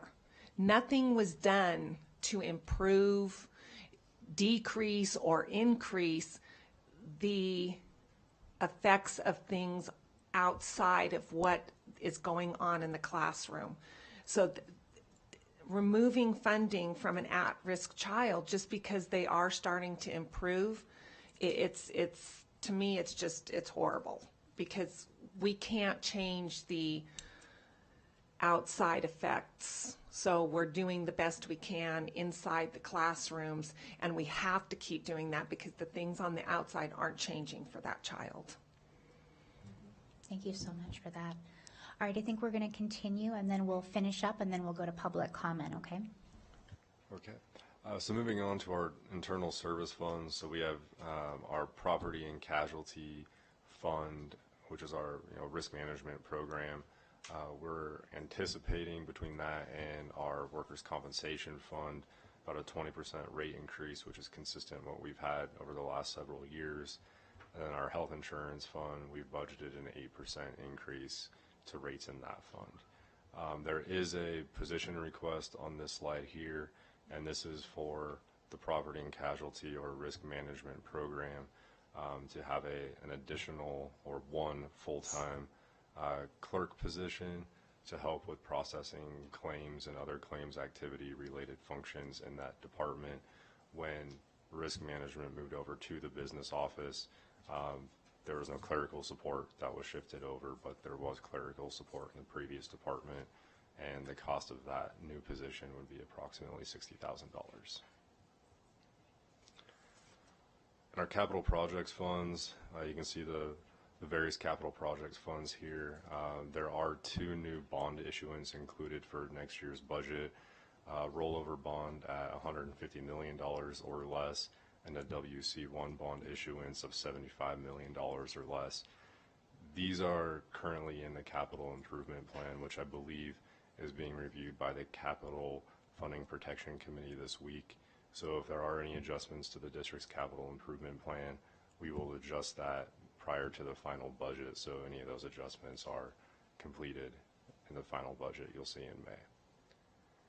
There's also a request for 5 new positions in the capital projects program. So the planning group director, the planning group project manager, there's 2 of those positions, and the lead project coordinator position. Those positions are direct support for the capital projects department to help support the FMP, or Facilities Modernization Plan, and other facilities projects in the upcoming years. And then there's also a purchasing position, an assistant director, a procurement position being proposed. This position would support capital project buying and managing of those projects, buy list, capital renewal program, and other things associated with just capital projects. Next, we have our debt service fund. This accounts for paying back the debt or principal and interest payments on our long-term and medium-term debt, so our capital projects issuances. The payments for those proposed bonds are included in here as well. Next, we have our enterprise fund, or our nutrition services fund. If you recall, back in February, you all approved to expand the CEP, or Community Eligibility Program, ISP percentage to 35%, which will increase the amount of free meals to approximately 2,700 students for the upcoming school year.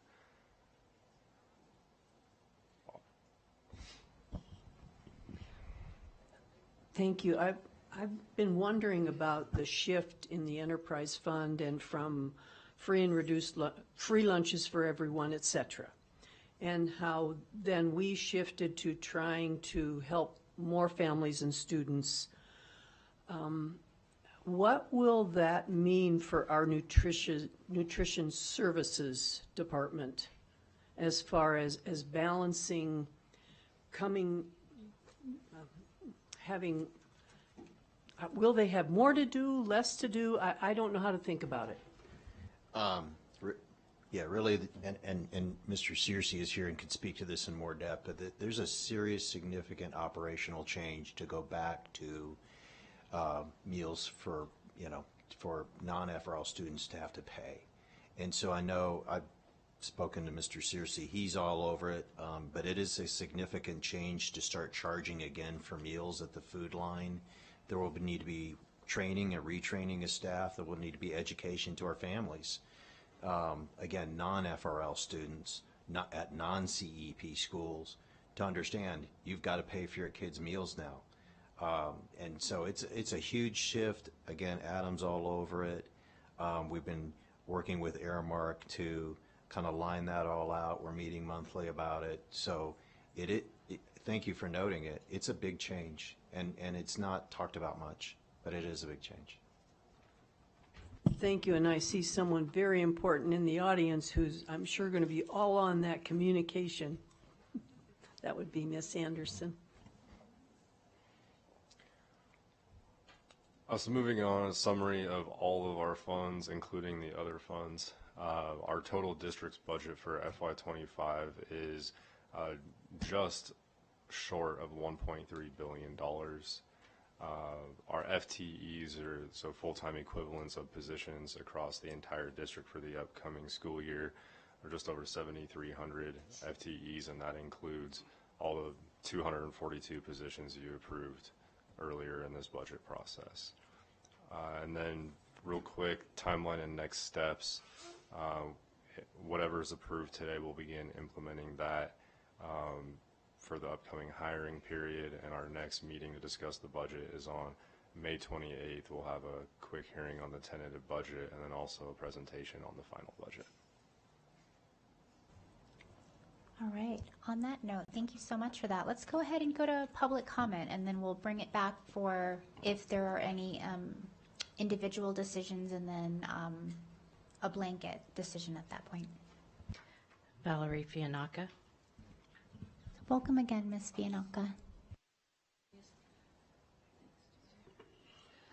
Valerie Fianaka for the record. I don't know if any of you did the calculations while we were going through that, but the prior agenda, consent agenda, you approved $5,594,434 in one consent agenda vote. That's alarming to me. I know it's expedient for y'all, but the public needs to know, the people who aren't here in person, how much you typically vote on consent agenda without breaking it down for individual votes, especially in an election year. And yet you're in the hole by 1.9 million, maybe. I'm not quite sure on that. Or maybe you dug it out, yourselves out with vacancy and turnover savings in special ed. And here, I wasn't going to speak on this, but here you touched a nerve with me, because I have a 10-year-old special needs grandson who's been to 3 different schools in 2 years because of turnover, because of incompetent teachers who really weren't teachers. Some of them were babysitters, actually. But now he's gone to the same school that your children go to, Miss Smith. So I'm hoping that since he's going to a rich school, things are going to work out better for him. He's going to the richest school in this district.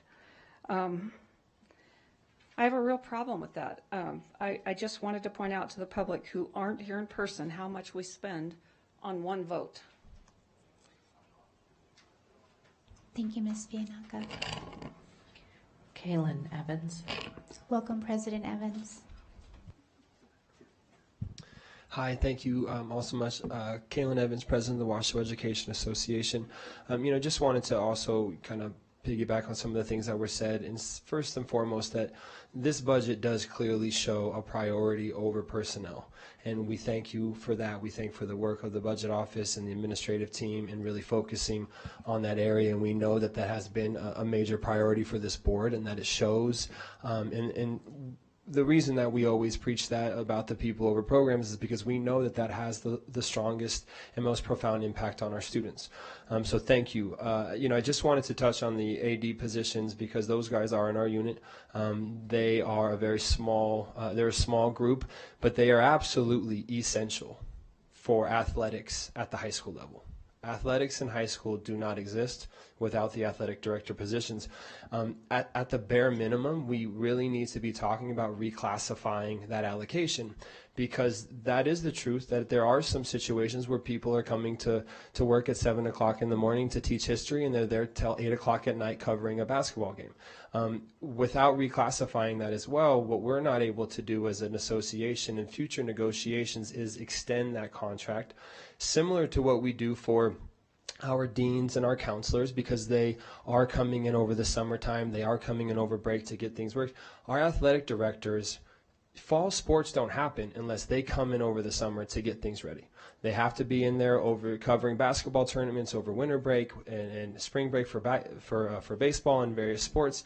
And again, we can't go in there and negotiate for them and extend their contracts and make them more equitable as we would be able to for a dean or for a counselor, or how WESPA does for their administrators on extended contracts if they're classified as an elementary teacher. We fully aware that by doing so, you are going to impact the allocations, the classroom allocations at school sites. So, picture perfect world, we would be able to provide a full-time allocation and not be impacting the other departments. And I just will say that while at all of the high schools, not all of them are teaching classes, all of them absolutely have responsibilities, whether it's a testing administrator or whether it's overseeing office aides or whatever kind of the discretion of the administrator is at all of the high schools, and that go beyond the scope of just their athletic director responsibilities. So while, yes, they're not all teaching a class, they all have roles and responsibilities, and so we really need to make sure that we are addressing this both from a classification standpoint and then from an allocation. But overall, thank you so much for the work you guys have done on this budget. Thanks. Thank you, President Evans. Carl Coppola. Welcome, Mr. Coppola.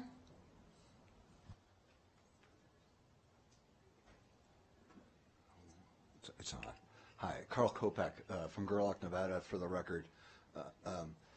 Thank you for all the hard work you have done on this budget and all your hard work you've done for the children of Washoe County. I really appreciate everything, your hard work and efforts, especially in this era of divisiveness and what it takes to be a public servant in this day and age. It takes a special person and personality to persevere throughout everything we're going through. Up in Gerlach, we have a sort of a unique community. We're 100 miles from here in the middle of nowhere, and we have a pretty substantial school that is sort of the feature and highlight of our community, and there's some associated housing for the teachers that go with that housing, but it is not one of the features and highlights of the community. It has kind of gotten derelict. The town of Gerlach gave the land for that housing to the Washoe County School District several years ago, and it has sort of fallen into disrepair. It is not a feature of the community. It is one of the less desirable parts of town, and it is in the middle of the town. I come here on behalf of the town to respectfully ask that the school board improve the general upkeep of that property, and because we are experiencing a housing crisis in Gerlach, consider putting some additional housing on those now 2 vacant lots of the 5 to give us incentive to get some more educators up here. We're losing one of our educators who is moving on, who lives in a very nice house, and that position, I'm not sure, it will probably need to be filled, but there is no housing available in Gerlach for love or money or rent, but you all are in the position to provide some housing and improve what you have. I would like to pay respect for one of your employees, Israel, who is on the ball and doing an amazing job in the last year remediating some of the invasive weeds that completely overwhelmed the school there, and it's looking a lot better, but that's just one phase of landscaping, getting rid of the blight and now moving on toward beautification. And I would like to see some of that, please, in lieu of the housing, at least, working with the university and some of the landscaping potential that's in-house here in the county, in the community, getting some trees, shrubs, and perennials planted that would affect the community greatly, the morale of the town and the school. Thank you very much for your time, and any consideration you can give to this matter, we would greatly appreciate it. Thank you very much. Appreciate it. Thank you very much, Mr. Kopak, and I apologize for mispronouncing your name. Thank you for your advocacy on that. That's all I have for this item.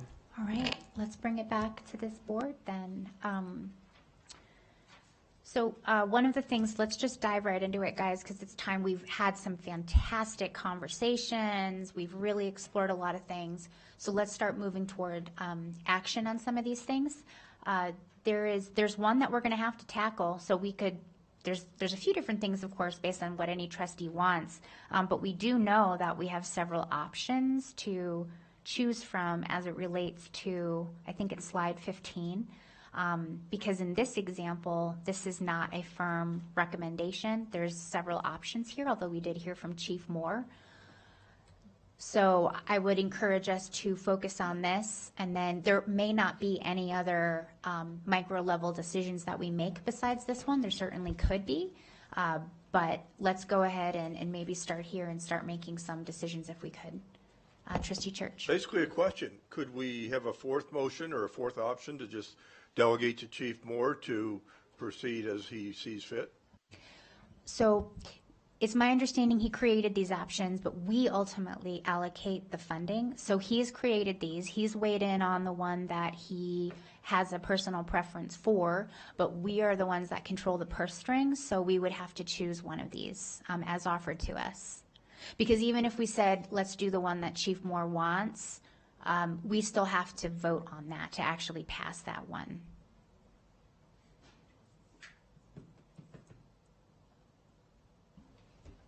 Clerk Rodriguez? I guess I'll start. So we can just make a motion on this particular slide on this item, correct? Yeah, so we do have to make a decision on this. Unlike the other items, there's multiple options here.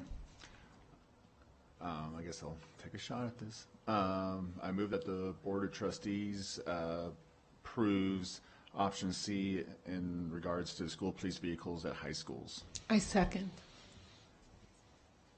All right, motion by Clerk Rodriguez, seconded by Trustee Westlake. A very polite Trustee Nicolette was in the wings, though. Seeing no lights on, all those in favor, please say aye. Aye. Aye. Aye. All those opposed, nay. All right, motion carries 7-0. Now, I don't know that we have any other, we could. So guys, remember, we control the purse strings here. But if there are no other individual level changes, then what we would be interested in is a blanket motion for the Board of Trustees to approve the tentative budget for fiscal year 2024-25, including the previous motions as adopted. So I'll just look for that. So moved. Is there a second? I second. All right, and we'll open it up for discussion because I do see Trustee Church's light on. Thank you. We've been down this road before. It's a tough decision because if I could go through with a fine-tooth comb, I'd cut stuff and I'd add stuff. Definitely the athletic director issue. I want to personally opine that if it was my call, I would cut the DEI or diversity department by 6 positions. I think that's overstaffed and could be better used in other positions such as athletic director. But the problem is we're part of a team and we have to vote as a team and we can't all go through and cut everything we want. So I just want to put that on the record. But again, there's no discussion of cutting DEI, but if there could be, or if I'd make a motion, I'd cut 6 positions, not all of it, but 6 positions out of that. Okay, continuing conversation on the item, Trustee Westlake? What would that save, or what would that net us? We don't even have that. I mean, so if we adopt the budget, like, here's the thing. It's something we absolutely could have talked about, and we can certainly talk about it in the future, but we're 5-6 meetings into this. These are like the types of recommendations that we make in the very beginning. So for example, someone could come in and say, I completely want to eliminate DEI. That's one of the things that we as a board would have voted on to have them do an analysis on. Doesn't stop us from doing it in the future, but that's, for one, we have a different motion on the floor right now, but that's certainly something that could be done in the future. So if Trustee Church has an interest in formally cutting the Office of DEI, that's something we could talk about anytime if you had a second. So an interest like that is never stopped by this process. Thank you very much, President Smith. And I would just caution the board, there are employees behind these FTEs. And so when we talk about cutting, I just want to caution the board that these are actually employees that are working in our school district very hard every day. Thank you, Madam President. Wasn't able to get my light on quick enough, I suppose, but I would like to go back to slide 12 and perhaps ask Trustee Nicolette and Westlake, like, if maybe we can explore this just a little bit more as far as like if we can pull this and maybe have a little bit more discussion with Chief Moore and staff, and maybe bring this back to the next board meeting. Like, do we need to necessarily get rid of this position? Could we look at maybe take one of those officer vacancy positions and make that a sergeant to fill Tracy Moore's needs right now? Because I know how long it takes to run a background, do a psych, do a PT test, do all these things. I hate to give that position up, especially since we, for lack of better words, kind of worked hard to get that. So it's something I would look to my 2 colleagues. I'm okay with. So would that be like a friendly? Okay, so here's what would probably have to do, because we would not be passing the budget as they recommended it. We would probably have to vote on this, vote it down, and then come back to this item, because what Clerk Rodriguez is suggesting is that, remember how we approved the certain number of officers over the schools? We would be then taking one of them out of that and then repurposing it in this way, which is something that we could do. That's a big decision for us right now, but we could absolutely do that. but we wouldn't be approving the budget the way that it is, because if we approve this motion, then it includes this in it. So we would be giving a direction to completely take one of the officers out of the middle school rotation and converting it over to a different role. It's a very, very different discussion. We can have it, but I don't know that there's a way forward on a friendly on this. It would probably have to fail, and then we would have to bring that back now, which we can absolutely do, but I think that this is way outside of what just a friendly could adjust. Because we would also have to consider the savings, because that $12,443 has to come somewhere, and we can find it. Okay, so I want to make it really clear that all of this is possible. It's just that we're not really passing it at that point.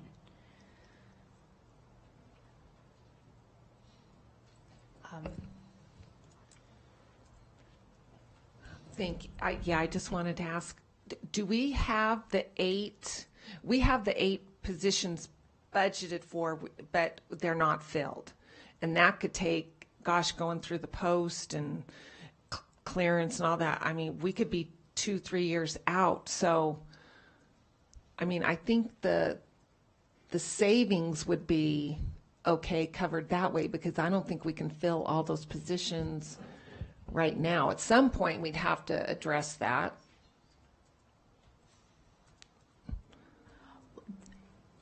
So there could be, and so there could be salary savings, but this is like the permanent staffing. So we would be making a decision potentially right now to completely take one of those 8 officers out. And I do believe that there is recruitment that's happening. I just want to make it really clear that like what the restructuring would be for this. And I'm not weighing in on it one way or the other. I just want to make it very, very clear what that would really be looking like. Only just so everybody's eyes wide open on this. And I do know that Chief Moore is doing some recruitment. I don't want to put him on the spot with this, because his recruitment for these positions is outside the scope of this. But there's a few different dynamics here. I just want to make it really clear that this is something we could talk about. We would just have to see the motion through and then completely open it as a separate item, because there isn't a way to actually pass this and then convert one of the positions as a friendly. Madam President, if I may, look, I see this is kind of getting out a little bit. So I'll just make a statement, and we can carry on with the vote. Obviously, I have to trust the church, but I'll be honest, I don't like this at all. I think this is an easy answer, and I don't know where it's coming from, but I get that we need sergeants on the road, 100%. I understand that.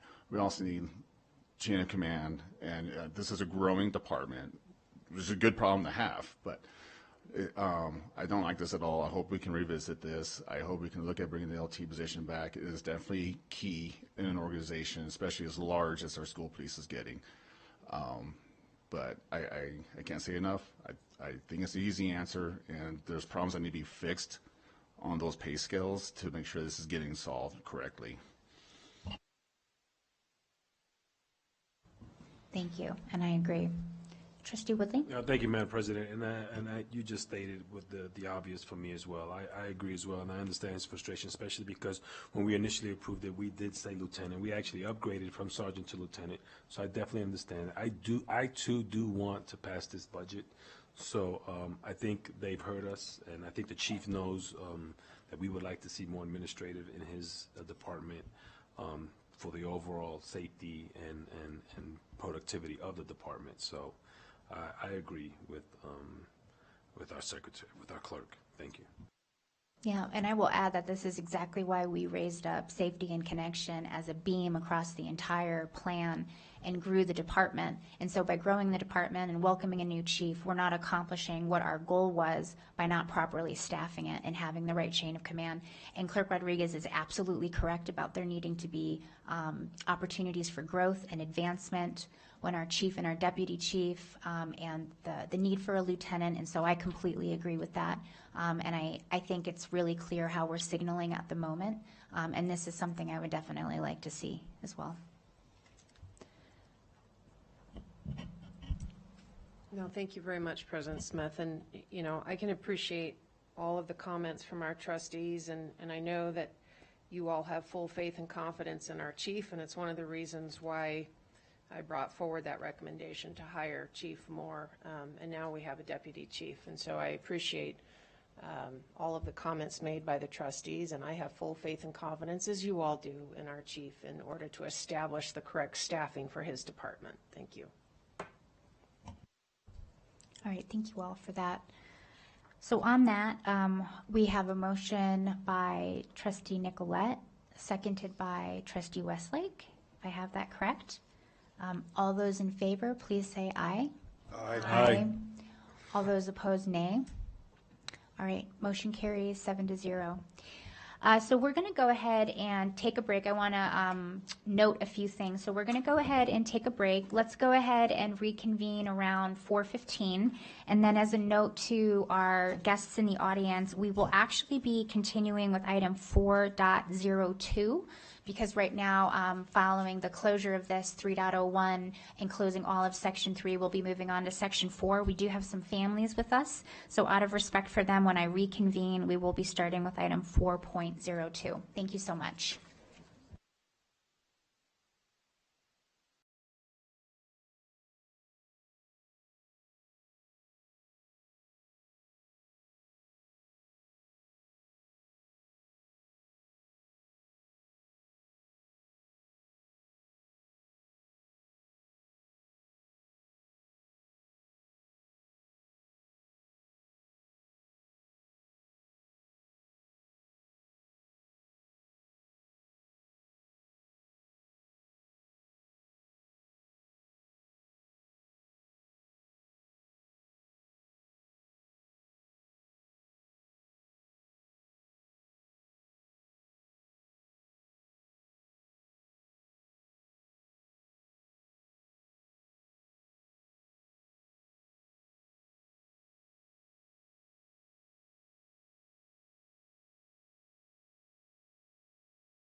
All right, everyone.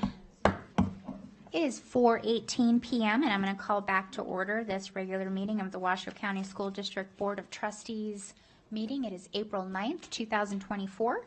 And now we've opened section 4. These are our items for presentation, discussion, information, and or action. And as the meeting manager, I'm going to go ahead and open item 4.02. This is our quality of education presentation. It's under strategic plan goal 3, safety and belonging. Review of student and staff climate survey data and key strategies used to improve student learning outcomes. This is an item for presentation and discussion only. And we welcome with us today Dr. Mike Paul, our Associate Chief, and then also Principal Amanda McWilliams, Principal at Hunter Lake Elementary School. Go Dragons. And then we have Eli Shoemaker, a student in the 5th grade, also at Hunter Lake, a proud Dragon right now. All right, take it away, Dr. Paul. All right. Good afternoon, Superintendent McNeil, President Smith, and trustees. I'm Associate Chief Mike Paul, and I'm happy to introduce agenda item 4.02, highlighting our strategic plan, goal number 3, safety and belonging, along with a review of our staff and student climate surveys today. To start, I am very excited to be able to introduce some special guests that we have with us today, Principal Amanda McWilliams from Hunter Lake and our superstar student of the day, Eli Shoemaker. Eli and Principal McWilliams are going to get us started today to let us know some of the great things that are happening in a caring and engaging place at Hunter Lake Elementary School that allow for academic success to soar. And then, of course, we will pause for some pictures with all of us after Eli and Principal McWilliams share their story at Hunter Lake. And then from there, we are going to be hearing from Dr. Laura Davidson and Dr. Sarah Tresher from the Office of Continuous Improvement. They're going to join us here at the table to review some of our district staff and student climate survey data that go along with our strategic goal plan 3. And see how that all fits together with Hunter Lake and why we brought these two together today. Some very interesting data that we'll be going over with. So first I want to, before we start with Amanda and Eli, our WCSD promise, we will know every student by name, strength, and needs so that they graduate prepared for the future they choose, and will deliver on this promise in partnership with our families and community. I want to say that with that promise, I think it's very relevant on Goal 3 today with safety and belonging.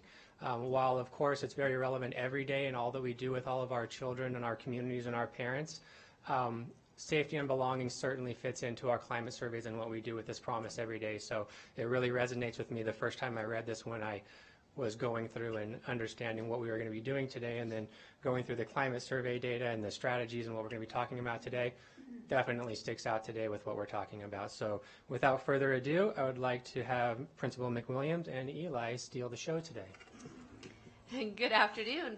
So happy to be here and honored Dr. McNeil, President Smith, and trustees. I'm Amanda McWilliams, the principal of Hunter Lake, and I've been the principal there for 12 years.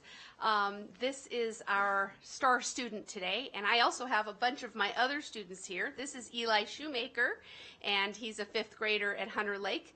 Over here is Emily Shoemaker, his sister in 4th grade, and then 2 students also in 5th grade, Gray Andrus and Nico Firestone, who came to cheer us on. So I'm going to talk about this wonderful young gentleman. He is the 3-time Gold Award winner for academic behavior and excellence in everything that he does. He's an outstanding student and a student leader. He's been the Student of the Month in December. He is the co-manager of the Dragon Dollar store that he helps me run every week, and he manages all the other students. And there's about 6 or 7 that work in there with us, and he is my main man. And then he contributes to the school. This year he started something that you see in front of you, which is the Dragon Dash. He is the editor and creator of that, along with these fine students in the back here, and he just does anytime I need help. He's my main man, and so I'm very proud and pleased to have him here. Eli Shoemaker.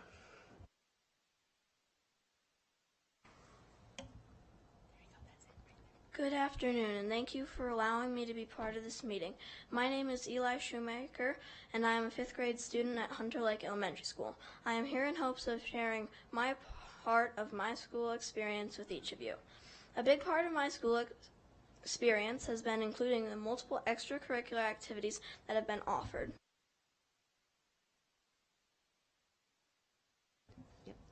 A big part of my school experience has included the multiple extracurricular activities that have been offered. Our school has participated in Lego First Challenge for 3 years. I was able to participate in this challenge for 2. Our team, the Dragon Boss, continues to teach many valuable lessons such as teamwork, perseverance, and sportsmanship. Our music teacher, Mr. Fleming, is the coach and was awarded Coach/Mentor Award this year. Additionally, the girls at Hunter Lake Elementary can participate in the STEAM program sponsored by the Seroptimus Club. Many skills learned by my friends have been creating websites, cooking food with alternative power sources, and coding sphero balls. At the beginning of the school year, I had an idea that I wanted to create a school newspaper. After getting a group of friends together, we presented the idea to our school principal, Ms. McWilliams, and she gave us approval. This is when the Dragon Dash was created. We are thrilled to have published 2 issues, as well as having a 3rd that will come out at the end of the school year. This project has given several 4th and 5th grade students the opportunity to learn about interviewing, editing, and following deadlines. I am so grateful that our ideas are accepted and our talents are highlighted at Hunter Lake. Over the year, Hunter Lake has encouraged after-school participation of students and their families by offering a large annual fall festival, bingo nights, family math nights, and school dances. My school has created a positive place for students to grow and to become their best selves. We earn Dragon Dollars for positive behavior and academic success and can turn that earned money for special rewards, including stuffed animals, pizza and ice cream parties, and even becoming principal of the day. Many of my friends and I have pooled our money together to purchase class prizes, and I did have the opportunity last year, along with my sister Emily, to be the principal. That was a tough job. In addition to earning Dragon Dollars, we also have a self-manager award for students that are chosen by their teachers.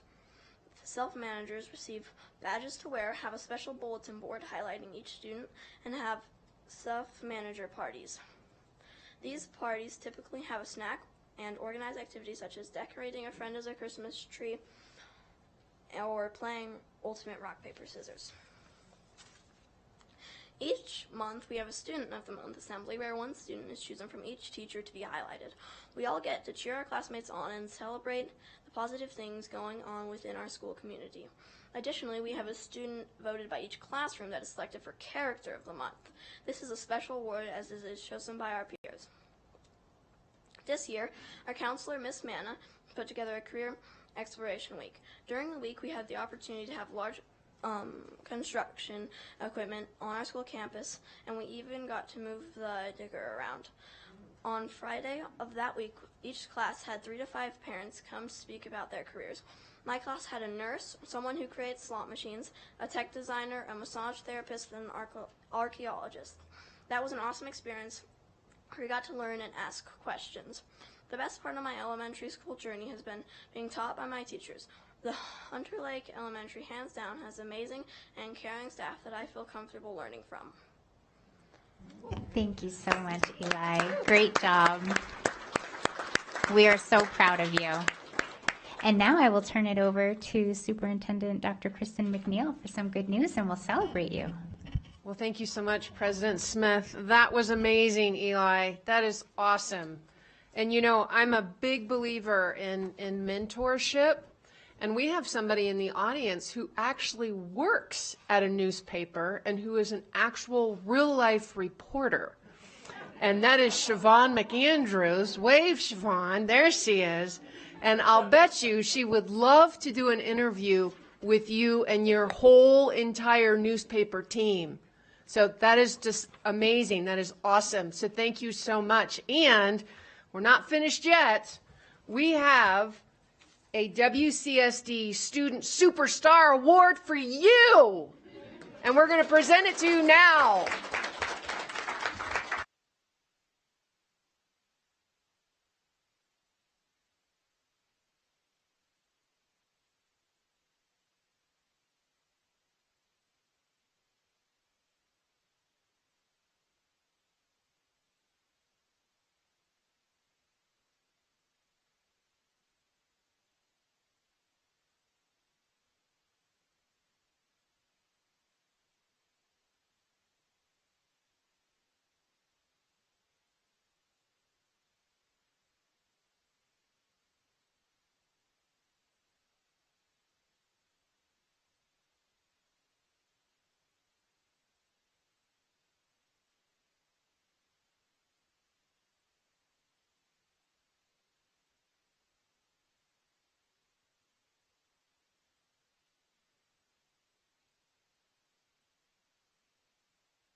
right, well, we're excited to continue. All right, well, at Hunter Lake, everyone belongs, and I think it's really important that we have built a culture together, our staff and our families and our students, about we celebrate every student, their stories, their lives, their families, whatever their family is, we honor and celebrate that. And so every student, of course, is known by name and face and story. And I think that that is a very important part of our school. And we believe that together we really can change the world for students, because it doesn't matter your zip code, it doesn't matter your last name, it doesn't matter any of those things. What matters is that together we can build academic excellence and provide support for students in their lives. All right, so some of the things that we do at Hunter Lake, and you see my students there, they have made one of their other students into a Christmas tree, and so that is one of our self-manager parties. We do math nights, a lot of parent invitationals, bingo nights, dances, all school sing-alongs, monthly character award, a lot of different things to bring in all kinds of different interested parties and to make parents and students feel welcome and part of what we're doing at school every day. This is my awesome staff, and most of these folks have been with me at least 10 years. And so we do a lot of things to celebrate staff too. We do dance parties too. And we have birthday celebrations. We do a quarterly what's working and what's not, so that they have a voice and that they feel that they can contribute. They are the authors of the school performance plan. They are the authors of the walkthrough plan. And so all of that buy-in makes them know that that is their school, and I am merely there to facilitate and cheerlead for them. And on that note, I'm going to jump in and say that I love Hunter Lake. It's one of the schools in my area. I love visiting it. And when you say that you're also a cheerleader of them, I get to see that as well, too. You have a wonderful school with such a beautiful spirit. You have a nice variety of students that are there. And I love to see those self-managers working in the lunchtime, and you can see their leadership. And I'm just such a big fan of Hunter Lake. It's been around in this community for a very long time, so there's a long history there, and you've also been a leader there so well, so we just really appreciate you. Thank you. I appreciate you so that. much.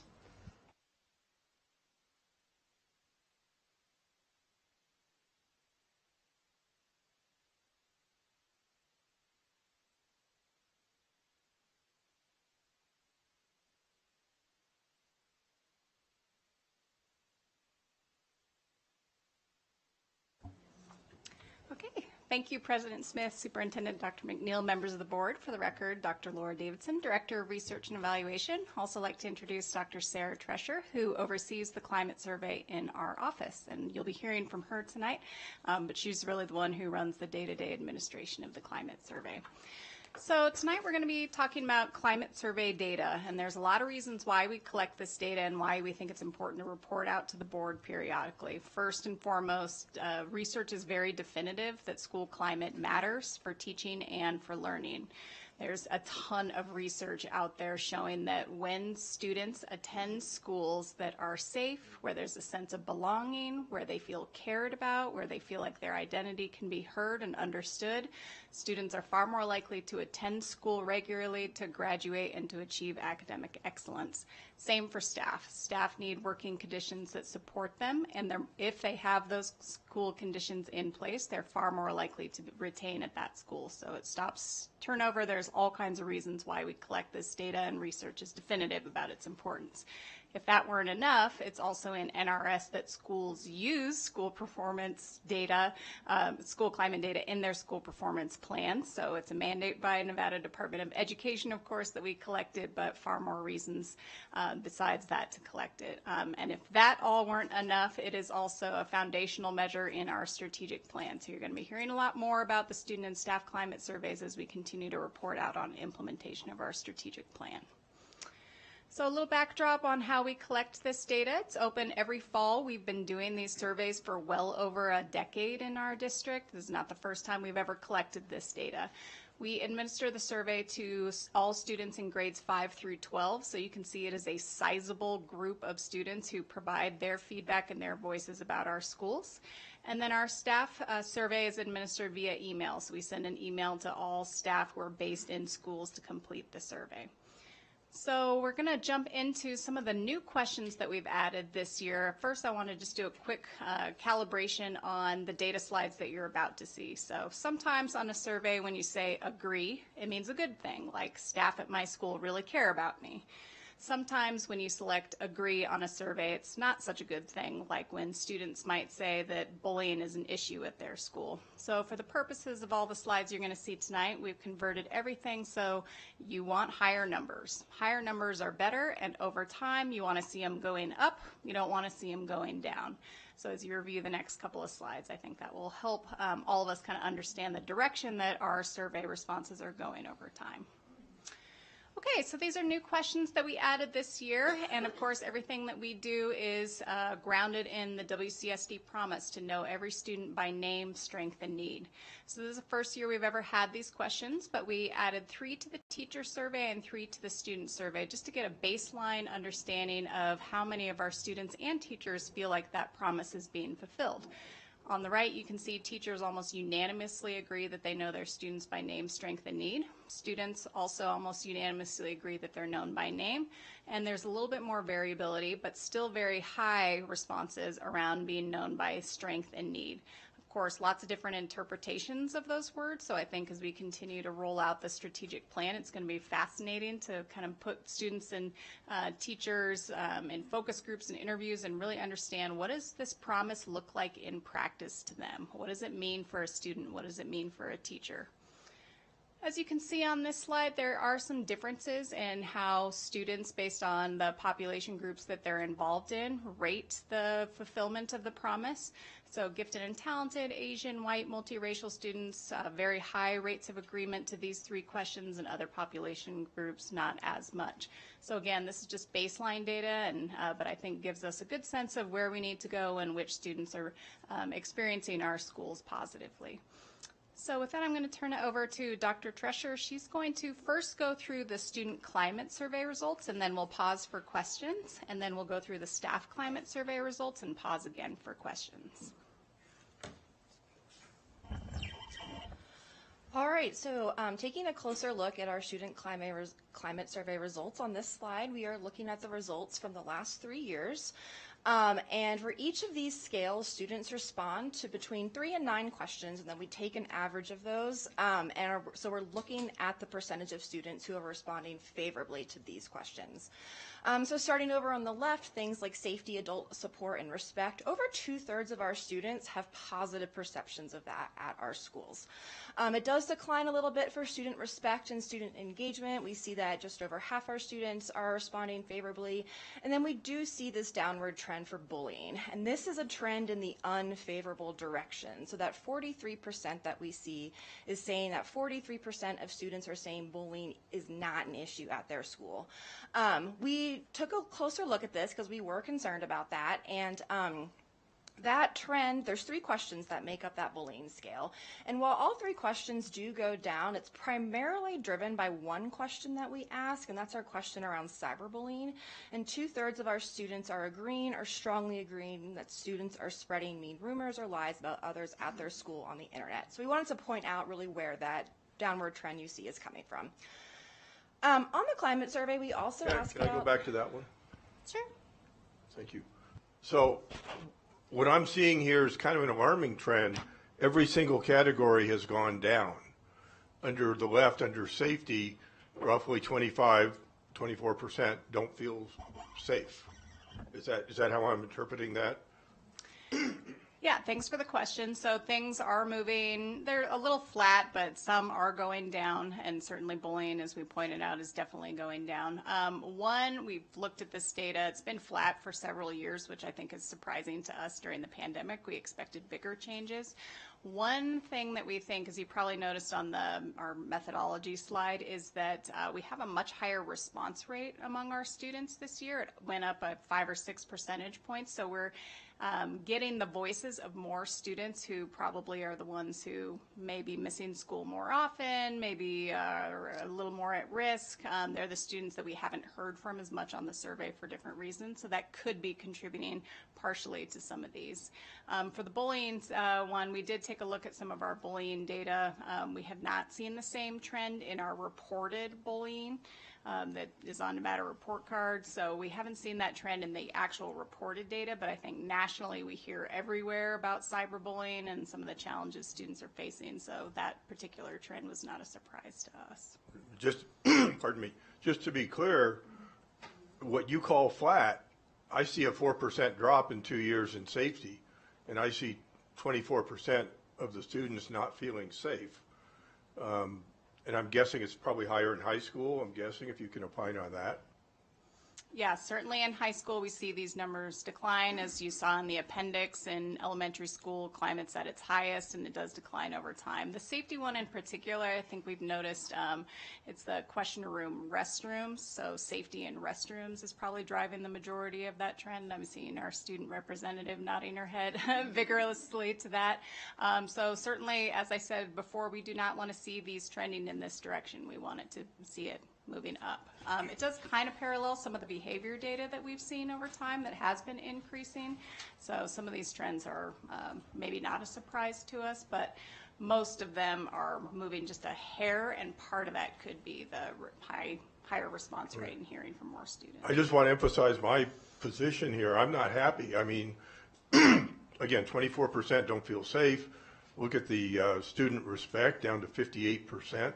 I mean, these are not good stats, in my opinion, unless I'm missing something, but thank you. Yeah, I would agree. We don't want we don't want half of our students saying they don't feel engaged in their learning or belonging. This is data that's been pretty flat. If you look over the last 7-8 years, it's been around 50% in that particular area. These are numbers that we want to see higher, absolutely. On that note, why don't we invite the voice of our student representative into this conversation, since she's actually in our schools. Thank you, President Smith. I wanted to make a note on how I know that a lot of the bullying data was based on the cyberbullying data of agree or strongly agree that students often spread mean rumors or lies about others at school or on the internet. I just wanted to say, and this is kind of based off of interpretation, but typically bullying is a power imbalance and one person is really being targeted and not totally like fighting back, because typically when it's like two people are in a disagreement or whatever, it's not necessarily considered bullying anymore.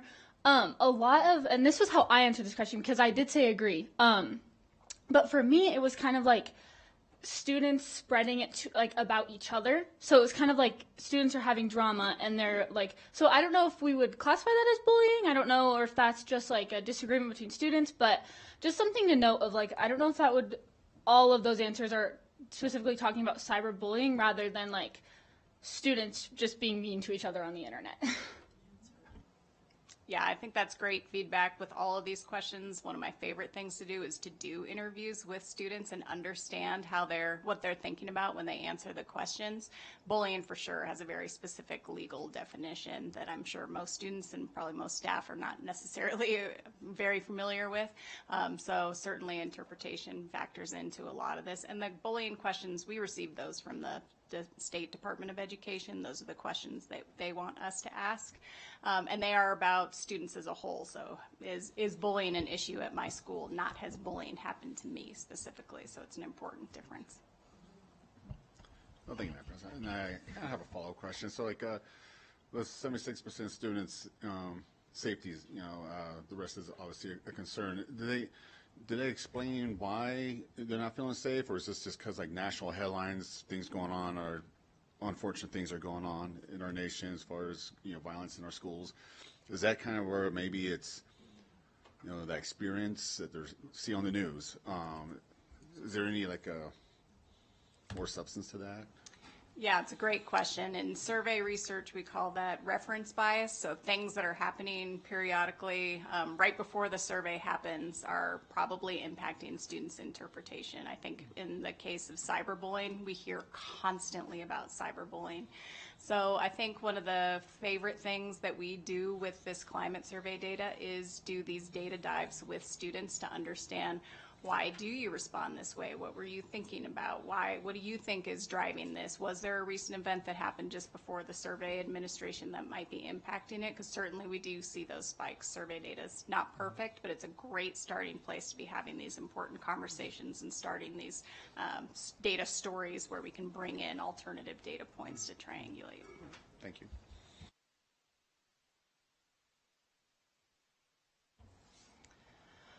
All right, I'm going to move on to the social emotional competencies section. On the climate survey every year, we have 40 questions that ask students to rate their social emotional competencies, and students indicate whether skills are easy or difficult for them to do. And so at this chart, you're looking at the percentage of students who are rating these skills as easy or very easy for them to do. So starting over on the left with social awareness, going to relationship skills, you can see that 2/3 to 3/4 of our students are indicating these skills are easy for them to do. This does drop a little bit for our self-management skills. You can see on the right, those 3 skills are a little bit more difficult. Still over half are rating them as easy or very easy, but overall tend to just be a little bit more difficult for students. So I want to bring attention to this. So on this slide, you are looking at the questions that we ask for self-management of goals, emotions, and schoolwork, and how students responded to those. And again, just highlighting, because this is a little bit more of a challenge area. And these are also the skills that are most strongly associated with academic outcomes compared to the other competency areas, particularly self-management of schoolwork, which we've highlighted here in yellow.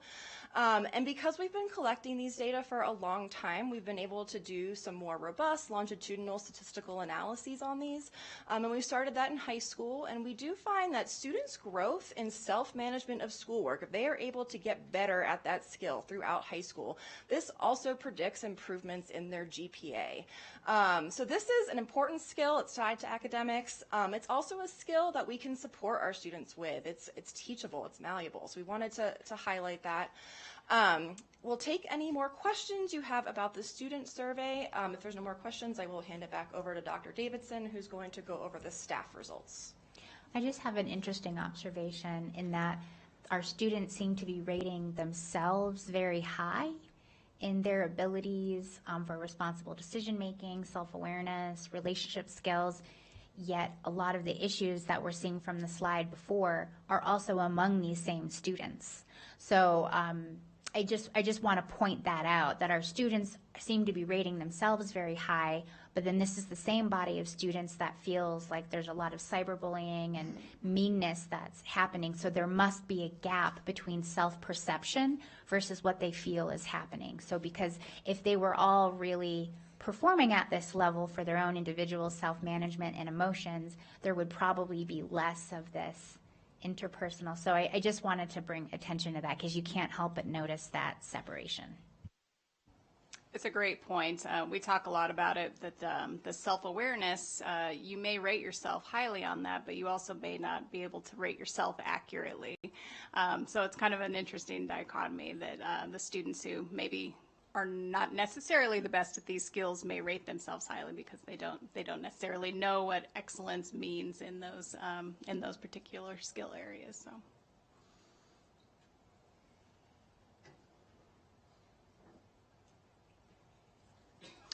Okay, so we will close out with the staff climate survey results now. So this large slide here is showing not all, but most of the topic areas that we've tracked longitudinally on the staff climate survey. As you can see, probably immediately, staff are rating the climate of their schools much more highly than students, so well into the 80-90% in most of these topic areas.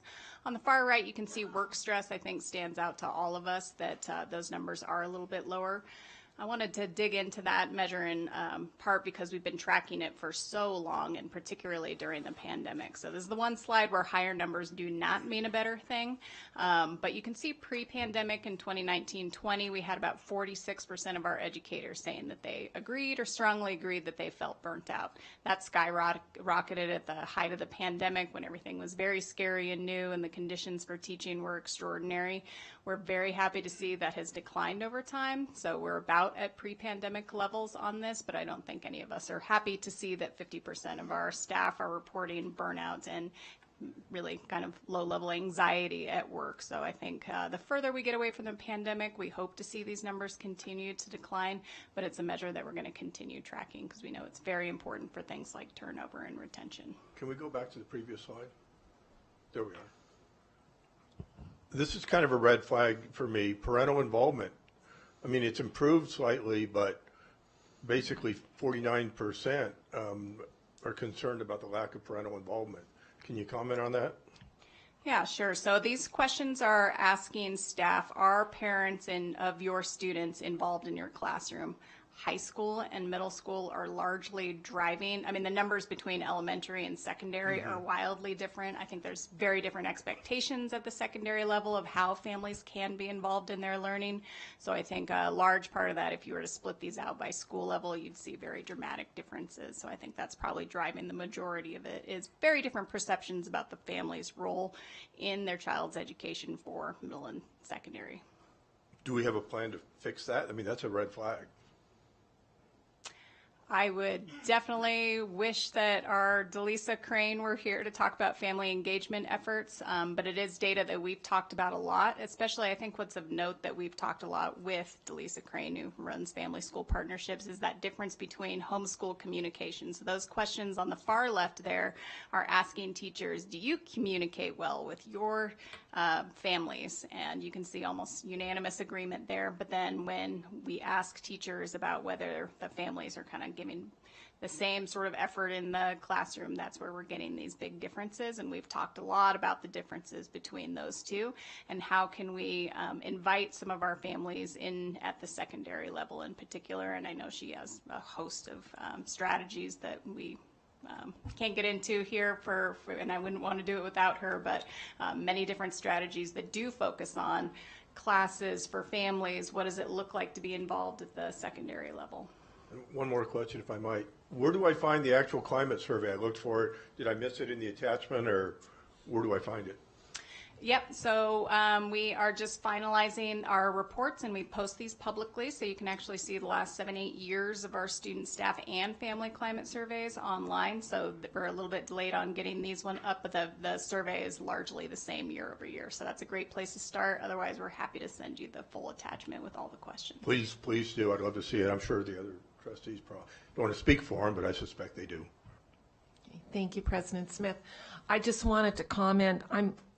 I'm actually hoping that we improve in that area with the involvement because we, I think it was the last board meeting, I don't know, time flies away from me, but we implemented things to kind of fast track and streamline being able to be a volunteer.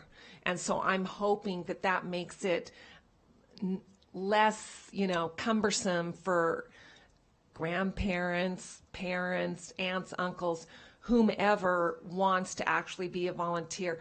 I think we're going to see an uptick in that just with that little model that we put in place, allowing people to have a quicker access to being able to volunteer. It'll be interesting to see, but I kind of think it's going to help with that.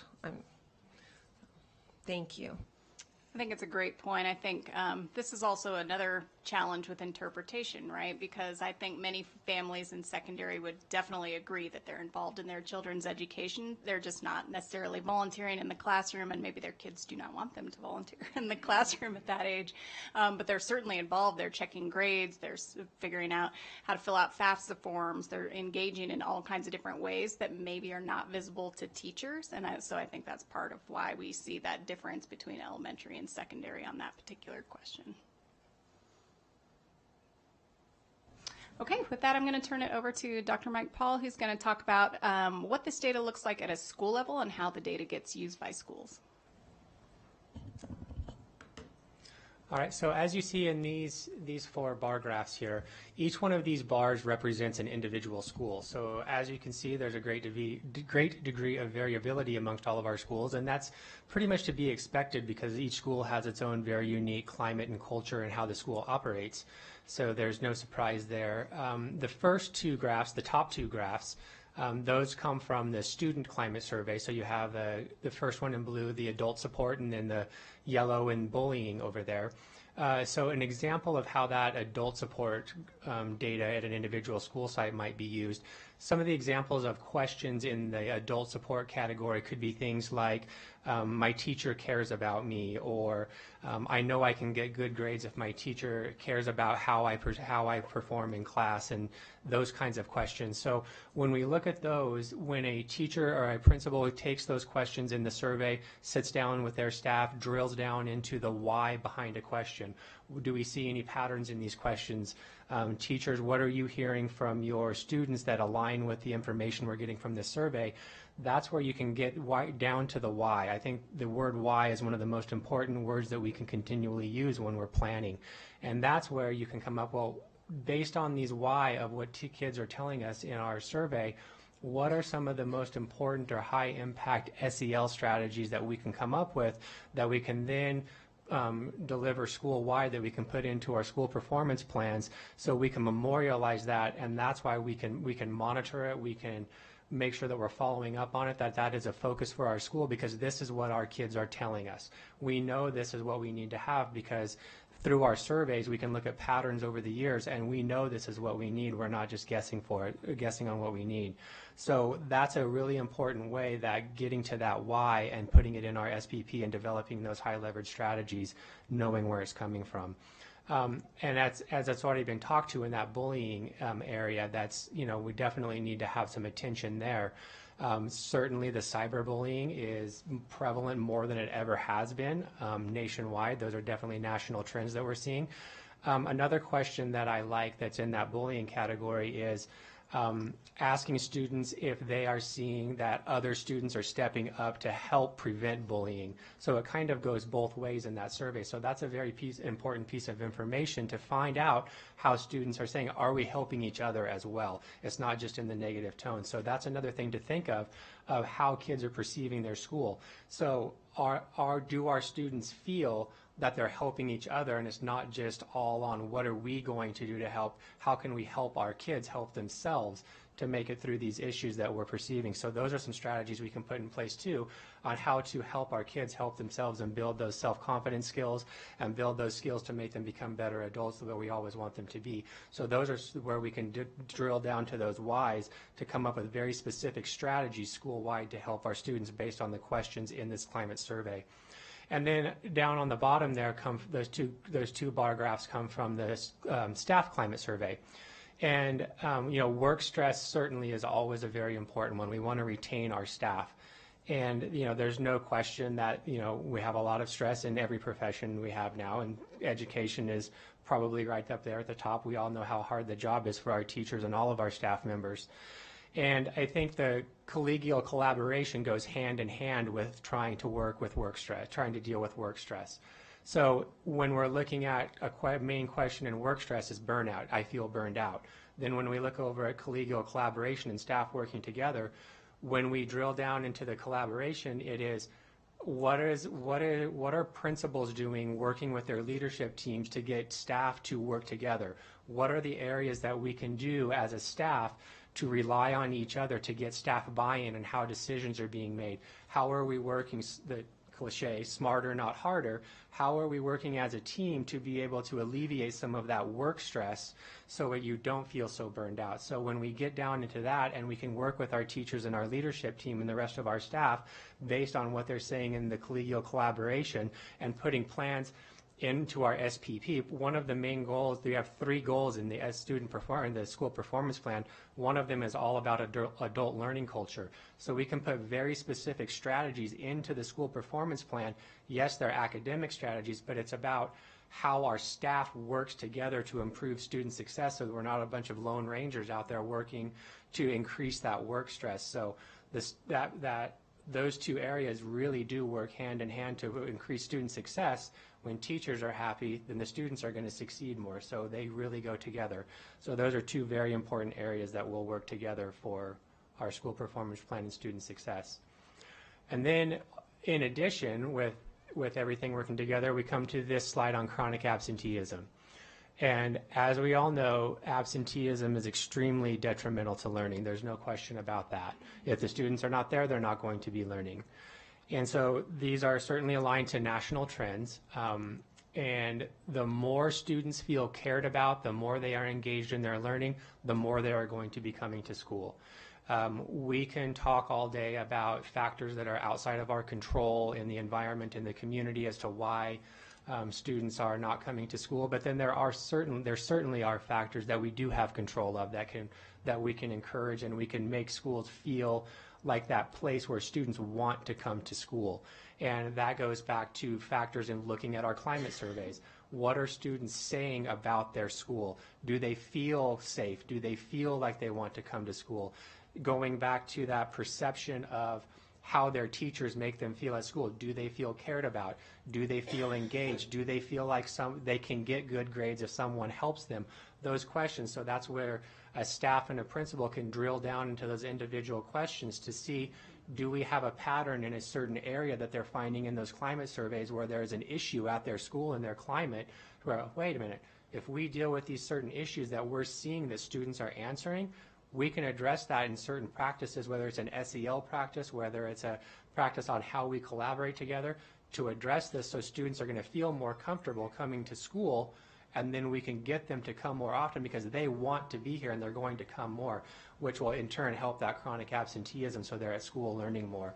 So the climate survey on staff and student is one of the most important tools that we have to address so many different areas when those results are used in a very appropriate manner to address a whole lot of areas and not just saying, yeah, we're doing a great job, let's just keep on going. So. Thank you, President Smith. We know relationships are so very important, consistency and working together, and I find it curious, it's not a criticism, I just find it curious that there's not a slide for relationship between climate and absenteeism for staff. I think that would be an interesting look-see. Certainly something we can do and put together, and I agree, I'd be fascinated to see if there's a relationship there.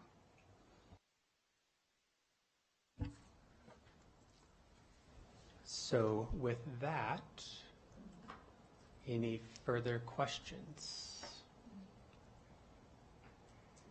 Thank you, President Smith.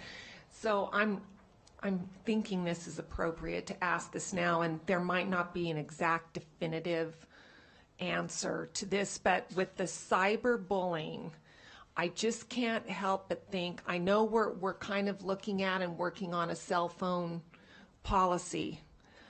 I can't help but think that if we get a policy in place for cell phone, I mean, humans are creatures of emotions, and I mean, they can flare like that. I can't help but think if we get a cell phone policy in place, if that means isn't readily handy when Johnny is just furious with Sammy or Christy is furious with Jane, and that cell phone is hot and handy right then and there to throw something out there onto a social platform. If there's a time of cooling down, I know I do it. I mean, things will make me so angry, but as you get older, you try and take that step back, and I'm so thankful because in that hot instant, I could just be throwing something out there very quickly. Students haven't really learned that management of their emotion, and They don't take those few steps to take a couple of deep breaths. I mean, some do. It's great. But if there was a policy in place, do you think that would go down if there's that cooling off period? I mean, by the time they get home, they've maybe gone to football practice or to their club, and so their anger or their issue probably is cooled, I would think would have cooled down, and so maybe they're instantaneous of putting up something nasty. They're not going to be so inclined to. I mean, what do you think? I'll help you out there, Dr. Paul. So I would agree that within the school setting, the more removal that we have as far as these, the devices, and we are working on something such as that. And, Clark County School District, as you all know, they have implemented such a cell phone policy. The truth of the matter is that these devices go outside of our schools, and they are with our students basically 24/7. And so a lot of these issues with bullying, they actually happen on weekends, happen at night, and then they filter back into the school, and that's where our administrators and our teachers are dealing with types of issues that happen outside of the school setting. And so that's where we're asking our parents to get educated and help as far as what type of platforms your students are using, when your students are using the phones. Do they have access 24/7 to their phones? Is it in a separate room? I mean, we have parents here, you all are parents, and these things are happening. So there's a part of it that we can handle, right, that we can help with a cell phone policy, but it's outside of the school doors that we're going to need community help with that as well, too. Thank you, President Smith. I 100% agree with Dr. McNeil. I think I'm just echoing what she says. The drama is going to happen. And it just kind of depends on, is it going to happen inside the school during school hours, or is it going to happen outside of school? And I think even if when students are feeling really emotional, if they're really upset at someone, they could wait all school day. They're still going to do something about it after school because they're going to go talk to their friends. They're going to be like, what should I do about this? Like, they did this to me. And then, like, they're going to be like, oh, you should do this. And then they'll go and do it. So it's kind of, but I totally think with the cell phone policy of just decreasing that impact inside of school, of how much that's going to affect their learning and all of that. But I think the drama is going to happen, and it's just kind of a part of life, but it's also something that we can try and build that better community to even have less conflict between students, because it's a hard thing, but yeah. Yeah, I'll also add that the school district doesn't buy the phones for the kids. And as a parent where one of my children does have this, there's some capacity building. Like, ultimately I'm responsible for what my children do. And so there's reviewing of the phones, there's understanding the accounts that they're on. So there's some capacity building there, but this is why our promise is in partnership with families and communities, because there's a role here for our families to be playing. And so when we look at some of that data around bullying and safety, a lot of that drama is happening well outside of school hours. It's not as if, and I want to make this very clear, it's not as if this is only happening in school and then everyone's going home and being well monitored and then playing nicely in the sandbox. These are things that are happening around the clock. And let's be honest, it was like that for us too. It's just back in my day, you had to wait and find out what somebody said at a sleepover, which might not have happened for like 3 or 4 days. Now it's all instantaneous. So I just want to bring that attention that the school district doesn't buy the phones. There's a role for families to be playing in this too, and an ownership and a responsibility with it too.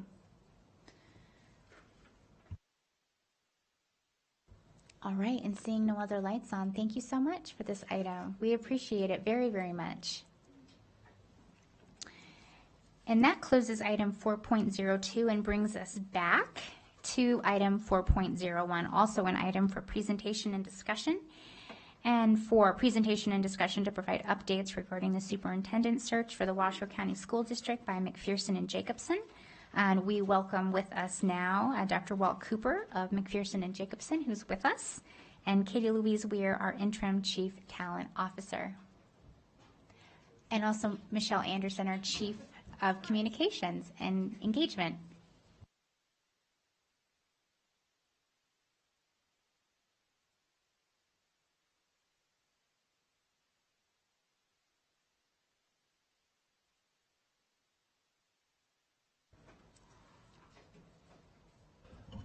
Thank you, President Smith and trustees. I'm okay to jump in, I assume? Okay, it's good to see you all again. We really need to talk about my place on the agenda, though. I've been having to follow Eli this time, the kids last time. It is absolutely not fair.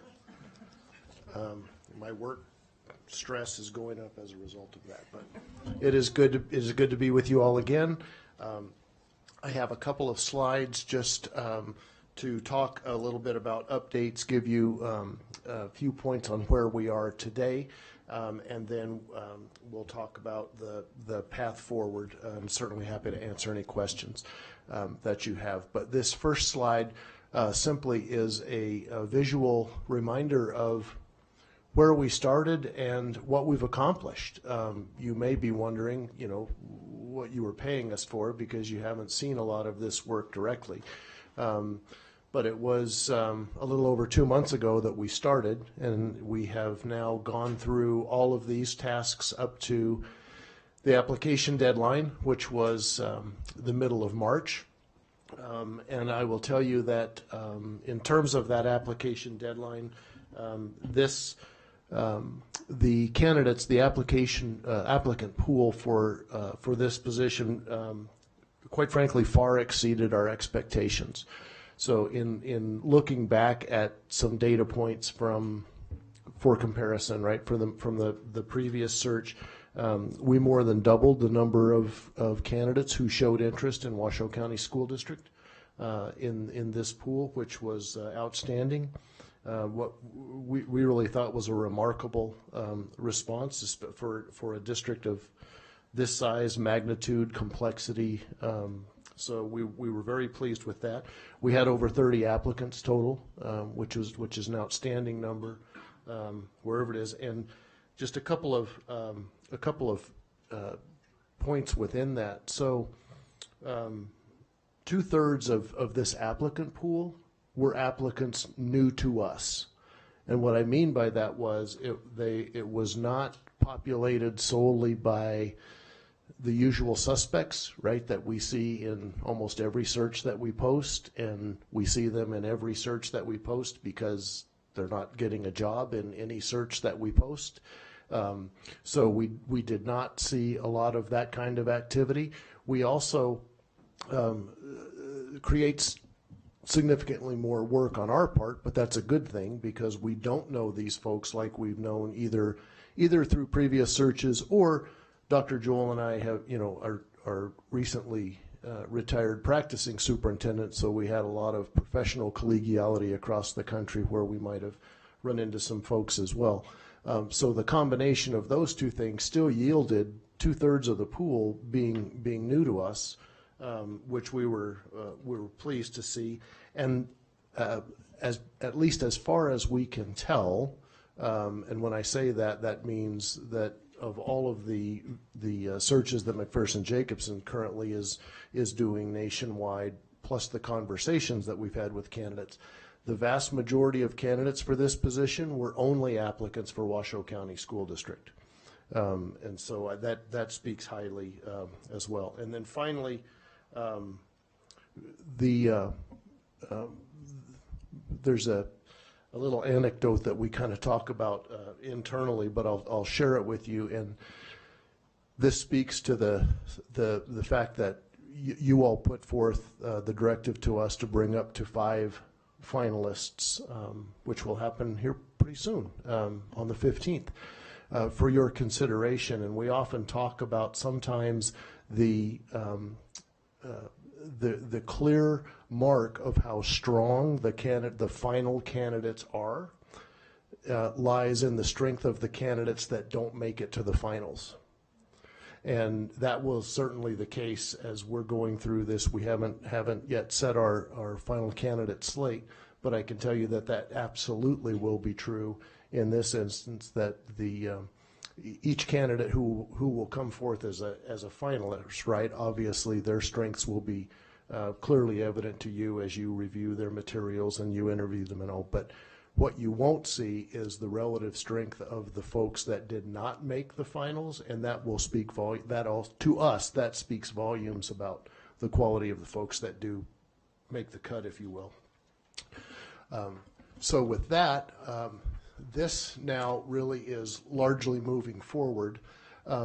Thank you to all of you, to each of you, because you all submitted your questions to me in a timely manner. I did not circle back with any of you on your questions because there was very, very little redundancy that we had to consider. I'll get to that, and I'll put a pin in that for a second, and I'll talk about that in just a minute for a few items down here. But right now we are in the process of awaiting for selected candidates to complete their videos and submit those to us. That deadline is tomorrow. Then we will go back through and do another round of evaluation and calibration. Dr. Joel and I will do that in preparation for the public announcement of finalists, which is slated, we said on or about April 15th. Probably shouldn't say this at the mic, but I think we're going to hit April 15th. I'm pretty confident that's going to be the day. But then between those two, so that April 10th to 14th, I just want to highlight this for a minute. So I've heard back from most of you. Most of you have responded to my invitation to schedule one-on-one Zoom meetings in preparation for your activities on April 26th. For those of you that haven't had a chance yet to respond, I will ping you again just to remind you of that. But I have lots of time available between tomorrow, actually, and Sunday to have these conversations. And in those conversations, we'll talk about those questions. There a couple of you I need to refine exactly how you will frame, excuse me, frame those conversations. We'll talk a little bit about protocol, schedule, expectation, those kinds of things. And we'll review the rules for engaging in defensible hiring practices and making sure that everybody stays within the rails for what we need to do in that regard. But primarily we'll go over want to make sure that everybody is, and that we're clear as we put together that script and plan for the 26th, that we're solely solid on each of your questions. And so we'll go over those again. Two things that I just will finalize here. So in very general terms, on April 26th, when the trustees are engaged with in-person interviews with the candidates, the schedule that we've put together and are proposing would have you all convening at 9 o'clock that morning, obviously getting set and calling your meeting to order and going through what you need to do there, with then the first interview being scheduled to start at 9:15. We will schedule then interviews on 75-minute increments, beginning at 9:15. We'll do 3 interviews, break for a short lunch, and then come back and do 2 interviews after lunch. If there are 5 finalists, and I'm virtually confident there will be 5. If not, we'll just move everything up in the day. And the protocol will be, we are going to limit each question to 4 minutes. So each of you submitted 2 questions, so we will do 2 rounds. So we will go around the dais, 4 minutes per trustee, and that's one of the things I want to talk about when we have the Zoom meeting, is how you want to prioritize your questions in order and that sort of thing. So we'll do that 4 minutes, then we'll go around the dais again 4 minutes. We'll bookend that with the opportunity for each candidate to give an introductory statement, and also a closing. But we will watch the clock very, very carefully. We want to be fair and equitable to all the candidates. We also want to help you avoid interview fatigue, which is a very real thing that can happen. And we want to avoid that in fairness to all candidates. And April 26th is going to be here before we know it. So, but we'll talk about that in a little more detail when we have our Zoom conversations, our one-on-one conversations. So if in between now and then you have some questions that percolate about what that, please jot those down and make sure that you ask those of me, and I'll do my best to answer them. And then finally, the only change that we've done really to anything that's out there, if you'll look 3 lines up from the bottom, and it's in red text, but it doesn't really show up much on the screen. That's the opportunity for stakeholder comments. In the action that you took a couple of months ago when we built the blueprint, we had that as the deadline as April 30th. As my colleagues here at the table with me and I started talking about that, that date really didn't make a whole lot of sense to us in terms of a deadline. I mean, we could set the deadline wherever it is, but this May 3rd gives a full week for stakeholders to comment, so it's just much easier for us to communicate. The public forums happen, then they have the entire next week. It shortens the time on the back end for us to produce that stakeholder comment report, but we still have ample time. We didn't need 2 weeks to produce the report. So we made the unilateral decision to change that date from what you had in the actual blueprint that we put together, but we've only extended the opportunity for community engagement, not restricted it. And we think it'll be a little easier to communicate and for folks to remember. So with that, I will entertain any questions and or yield to the outstanding team to my right here who has been absolutely instrumental in helping us put all this together. Oh, I'm sorry. One last slide. I want to talk about what we will announce on the 15th. This will be the information that will be released publicly and that you all will get.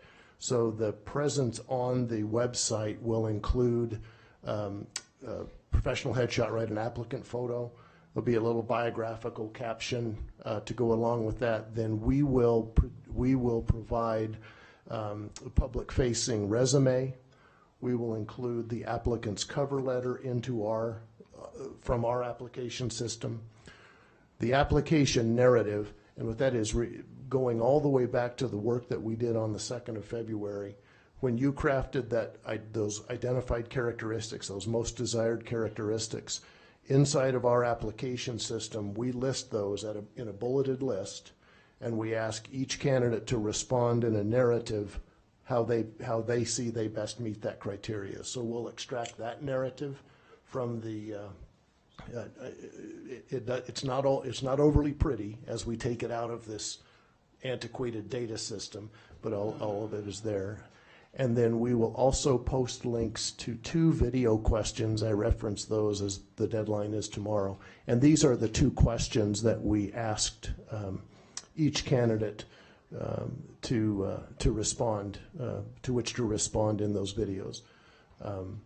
So both of these come directly off of the set of identified criteria that you have in the candidate rubric and that we put together on the 2nd. But they will have 4 minutes, up to 4 minutes each in their produced videos that we will then link. And Michelle may tell you a little more about exactly how that would look. But all of this will be available via hyperlink on the district's website. Fantastic. Before we move on, I do have an announcement to make to the board and to the community. So with the support of the other points of contact and also Dr. Cooper and Dr. Joel, we are also providing 1-hour optional private sessions with all of the identified finalists with Dr. Thomas Alsbury on balanced governance. We will not know the outcome of those meetings because they are confidential between Dr. Alsbury and the finalists who opt for them. It is not a requirement. However, we will know which finalists opted for that time with him. That hour will be spent talking about balanced governance, questions, understanding how it aligns with them. And those sessions will take place after they have been announced or been informed that they are a finalist, but before the finalist activities begin on April 24th. Because as a reminder, we are not just looking for a new leader of our district. We are looking for a community member that will be a leader here, and we want them to understand the way that we operate. So in that time, they will be able to ask personal and private questions to Dr. Ellsbury about the way balanced governance works. And that individual back and forth, again, will be between those finalists and Dr. Ellsbury. But as your point of contact, I really felt that strengthening the understanding about balanced governance was something that is our responsibility to do with these finalists. And by creating these optional opportunities for a private learning experience was very, very important in that mutual interview process, which is them learning about us learning about them, even if these are people that we may already know in our community one way or another. And so I wanted to share that with the board, that as your point of contact, this was one of the things that we've done, and I'm looking forward to adding that step with it. And I thank Dr. Cooper and Dr. Joel for their openness to that, and also with Dr. Ellsbury, who will be doing those sessions. Thank you. And now I'll go to Vice President Mayberry before we move on to the next section. Thank you, President Smith. Just a couple quick questions. I'll be brief. And if you can't answer, just let me know. April 4th, selected candidates invited to submit videos. Is there a number? Can you tell us how many of those? I'd rather not tell you exactly how many. What I will tell you is there is a much larger number than will come forward as finalists. Okay, more than 20? No, I'm just kidding. No. My second question is, so down here, opportunity for stakeholder comments on finalists. Could you just clarify that? The thrust of my question is, I've had some feedback that from just community members that they'd like, when the finalists come forward, they'd like the opportunity to look at them and provide comment, to provide some input. Would that be that opportunity for them, so that these stakeholders aren't necessarily identified already? That's my question. Thank you for that, Trustee Mayor. That's a great question. So we have a form that we will that's within my Google domain. That's a narrative feedback form. We ask for strengths and/or reservations, right, on each candidate. That form will be available to everyone who is at the public for the public events, which will be at Woost. We'll talk about that a little bit. But it will also, those will also be recorded, and that same feedback form will be available via a hyperlink on the website, and I think as well as distributed via email. Michelle will talk about that. But that is not a proprietary access to that. Anybody who wants to, obviously they'll have to have the QR code or know where to find the link, but beyond that, anybody is welcome to provide that feedback. And then we also ask for, there's either 5 or 6 demographic delineators. Are they a parent? Are they a community member? WCSD employee? Very good question. Thank you. I just want to add a little bit for you on that, Trustee Mayberry. At our board meeting last month in March, we did display in the slide deck, so as part of the presentation materials that Dr. Cooper presented, we do have the example questions that'll be a part of that feedback survey. So if members of the community are interested in seeing what the survey questions will look like, there are examples that were displayed in the slide deck in the March board meeting that will show exactly how they will engage in those open dialogue answers when they have the opportunity when it opens on April 25th. Ready for me? So Michelle Anderson, Chief Communications, Community Engagement Officer. I first want to say for anybody that's watching online or in the audience, if you go to washoeschools.net/superintendent search, you're going to find the landing page for the superintendent search. But also on the front page of the website, you're going to see on the left-hand side a blue box that says superintendent search. I specifically put it there, had our team put it there, because if you are using a phone, it's one of the first things that that comes up so that you're not having to scroll through the rotating photos, so that it was easy for everybody to find. So when I reference what's going to be posted, it will be posted there.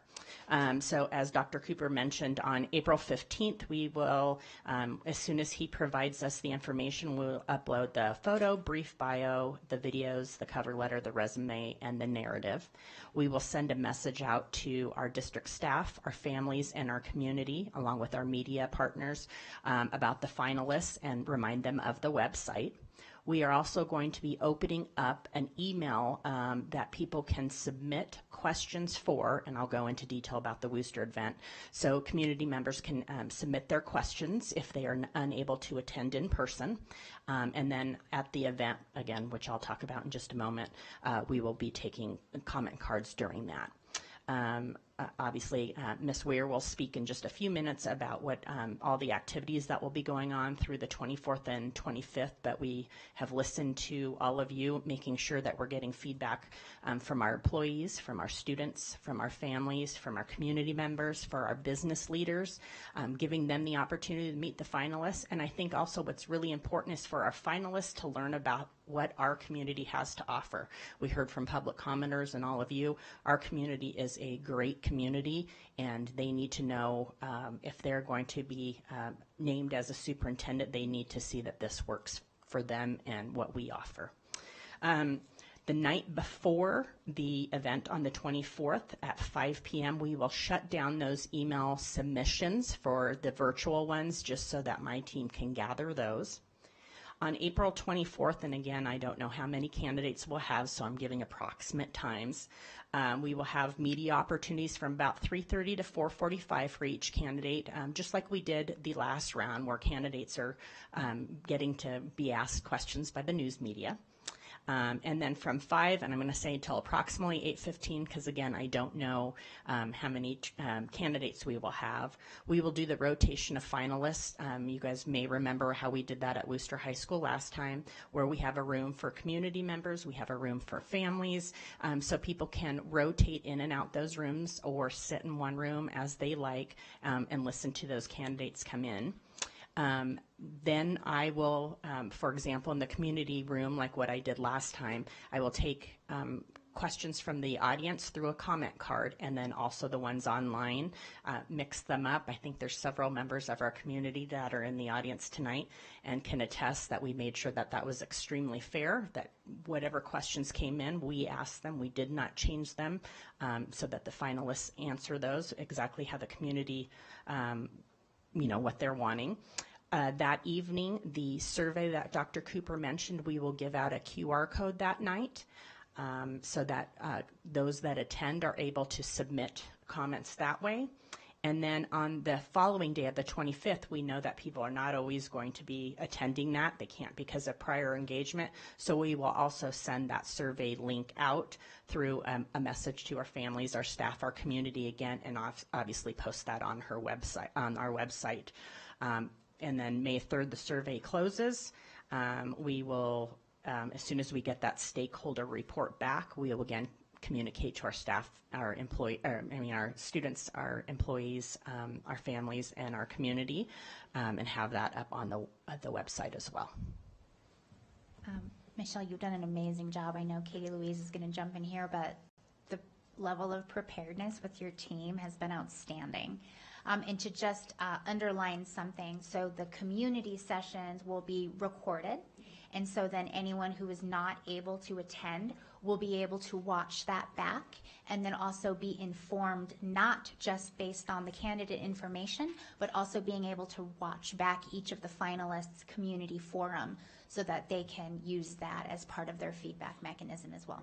Thank you. I forgot to include that. And then we will also have interpretation services at the event for our families and our community and business leaders, should they need that, so that everybody is able to participate. And I'll now turn it over to Katie Louise.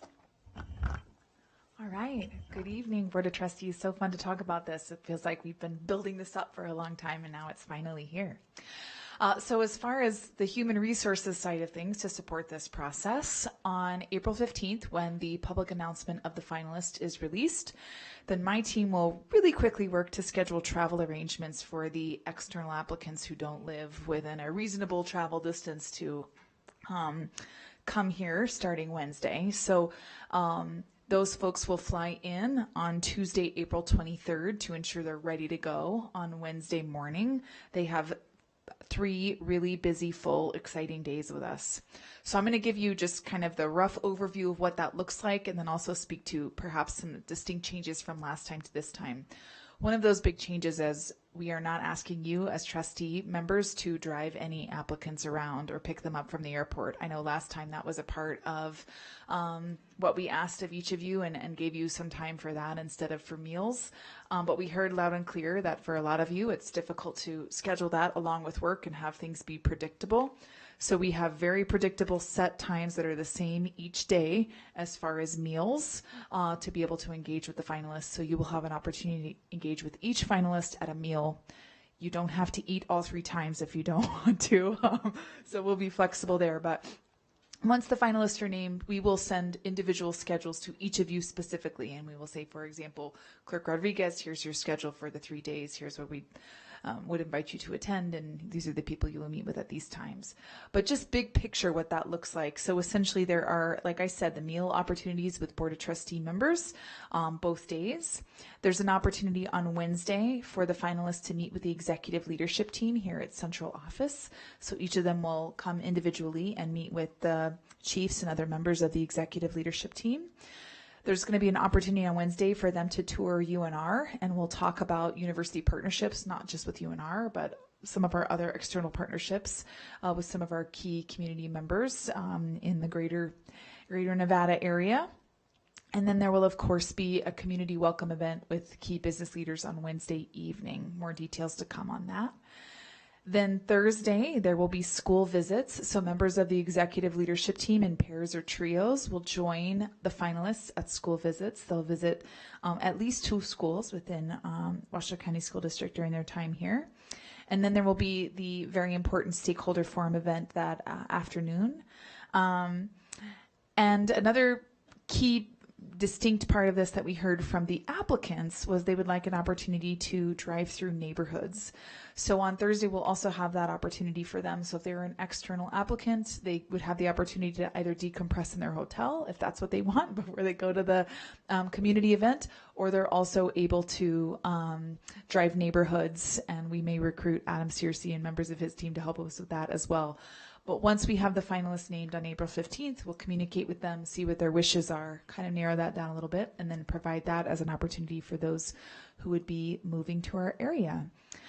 There is not a dinner scheduled on Thursday evening, and that's very intentional because Friday is when interviews start, and it will be right after that community event where they're meeting a lot of different stakeholder groups. So we're giving them that time on Thursday evening to decompress, catch their breath, and get ready for the interviews on Friday morning. So again, it's an exciting schedule. It's a busy schedule. We'll be calling on members of leadership team to support, but human resources team will be the primary transportation to and fro for the external applicants.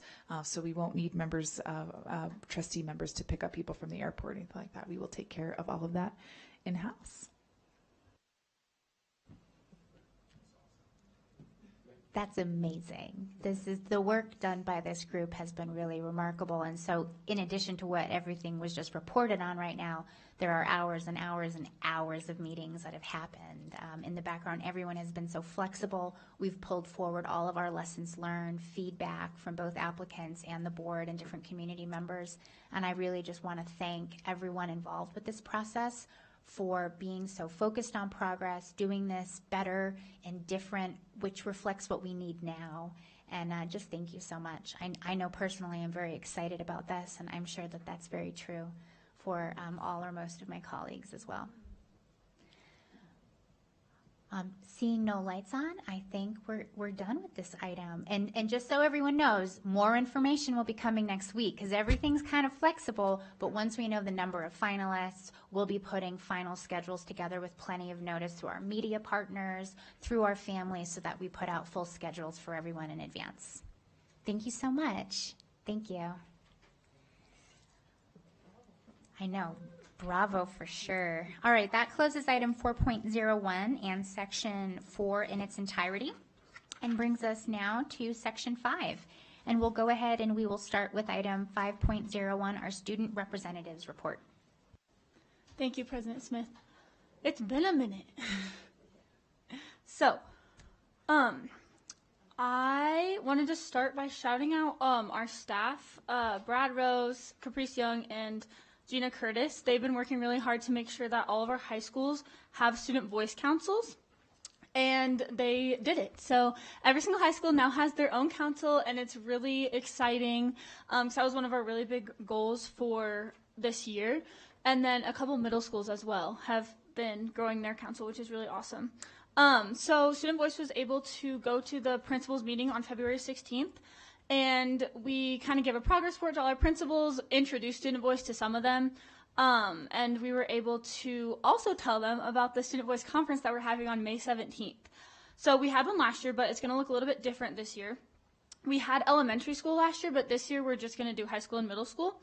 And we want to have students from every single high school and middle school at this conference. Something that I'm super excited about is we're going to have feeder time where the high schools can meet up with the middle schools that feed into there, and they can kind of talk with each other, and it'll be really good for recruitment for Student Voice to have some students in those high school councils coming straight in from middle school, and then also just giving advice if there's middle school students that want to start a council at their middle school. So yeah, that's kind of what I have for Student Voice. We're currently just working hard to get ready for this conference. It's going to be really awesome. Thank you so much. All right, that closes item 501. And in the interest of time and the fact that we do have some public commenters, we're going to go ahead and defer on item 502 and move on now to item 503, the interim superintendent's report. I will defer my time, President Smith. All right. So then that brings us to section 6, our closing public comment. JJ? Christy Evans. Welcome, Ms. Evans. Thank you for being here. All right. Good afternoon, everyone. I guess we're almost at evening. Christy Evans for the record. I drove the 200-mile round trip from Gerlach today to be here to talk to you about an issue of critical importance to us, and that's housing. In case you're not aware, Gerlach is in the midst of a severe housing shortage. So severe that our businesses are struggling because we can't find housing for the workers. And the impact to the Gerlach school is just as critical. We have a staff member who started in September and was homeless for 6 months while working at the school because there is no housing to be found. Yet, the district owns 8 parcels of residential land right next to the school. These parcels, there's 5 that are occupied and 3 that sit vacant with no housing unit on them. These parcels were gifted to the school district in 1983 by the town of Gerlach, specifically to provide housing to its staff. So it's a point of contention for those of us that live there who are wondering why the school district is not doing anything with their vacant land while we have a housing crisis. And I want you to imagine how it looks to our community that you have a staff member with nowhere to live, you've done nothing about the residential land, and yet we gave you that land for the purpose of housing staff. You guys have the power to fix this. You can alleviate this housing crisis by putting units on there for staff members to rent.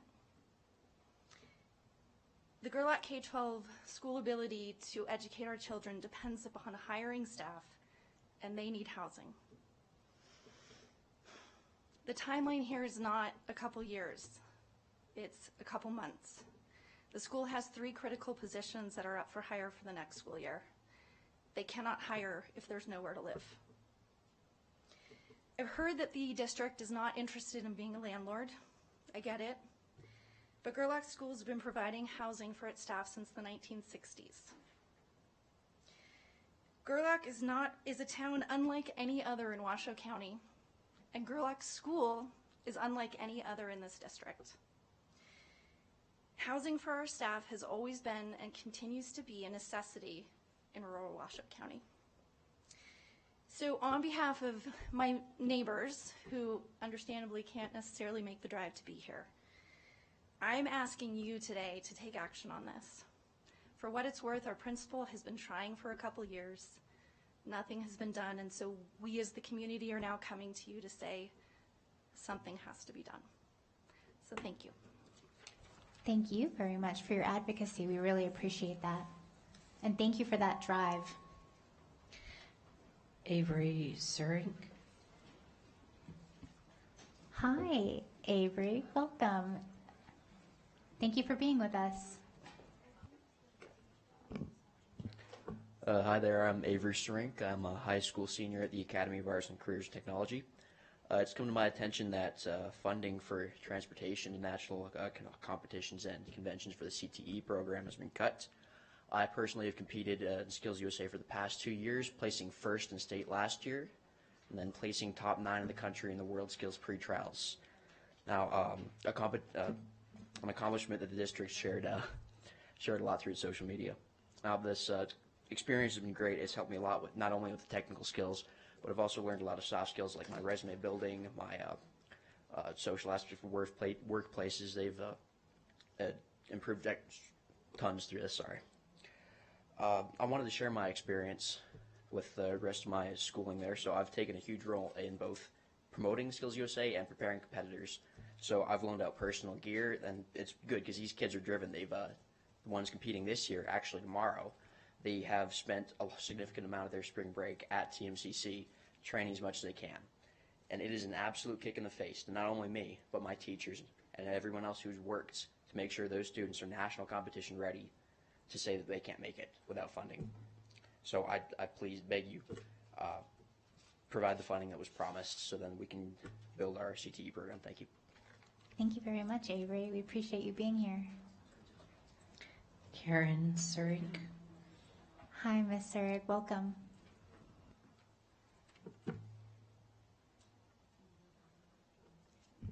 Thank you all for sticking around. My name is Karen Serink. I'm a parent of Washoe County School District students, including Avery. It has come to my attention today that effective immediately, the CTE department will not fund students to attend national CTE conventions and competitions. This decision impacts students preparing to attend ProStart Culinary Invitational, Family, Career, and Community Leaders of America, Health Occupation Students of America, Skills USA, Future Farmers of America, Future Business Leaders of America, and many more conferences.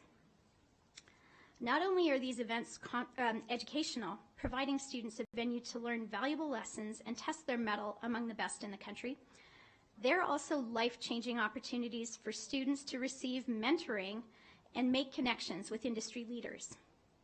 Students work very hard during school and after hours to qualify to participate in these events. They have to earn the privilege of attending, and countless hours going into preparing them to compete at this level. I am a parent volunteer organization member that fundraises to support these students attending these events. We work very hard, but we can only do so much. And your decision against funding this is a terrible blow. By turning your back on these students, you have left us in a position where only students whose parents can afford airfare, accommodations, and registration fees will be able to benefit from these events. So tell me, where is the equity in that? Our CTE teachers and their students have been operating under the promise that CTE department would cover the cost of attending these events. Our teachers sacrificed their own time to prepare our students. Many of them gave up their entire spring breaks. They do this work with no reimbursement because their hearts are in their jobs. Now, their blood, sweat, and tears has been obliterated overnight because of misappropriation of funds. We are weeks away from these events, And to have the rug pulled out from under us has created a situation where some students might not get to participate because of their family's economic situation. These students are the people who will be designing, building, and staffing the infrastructure and services that we will all depend on in the future. You have an opportunity before you. You can abandon them or you can support them. Our district has happily claimed taking part in Avery's success on social media, and rightfully so.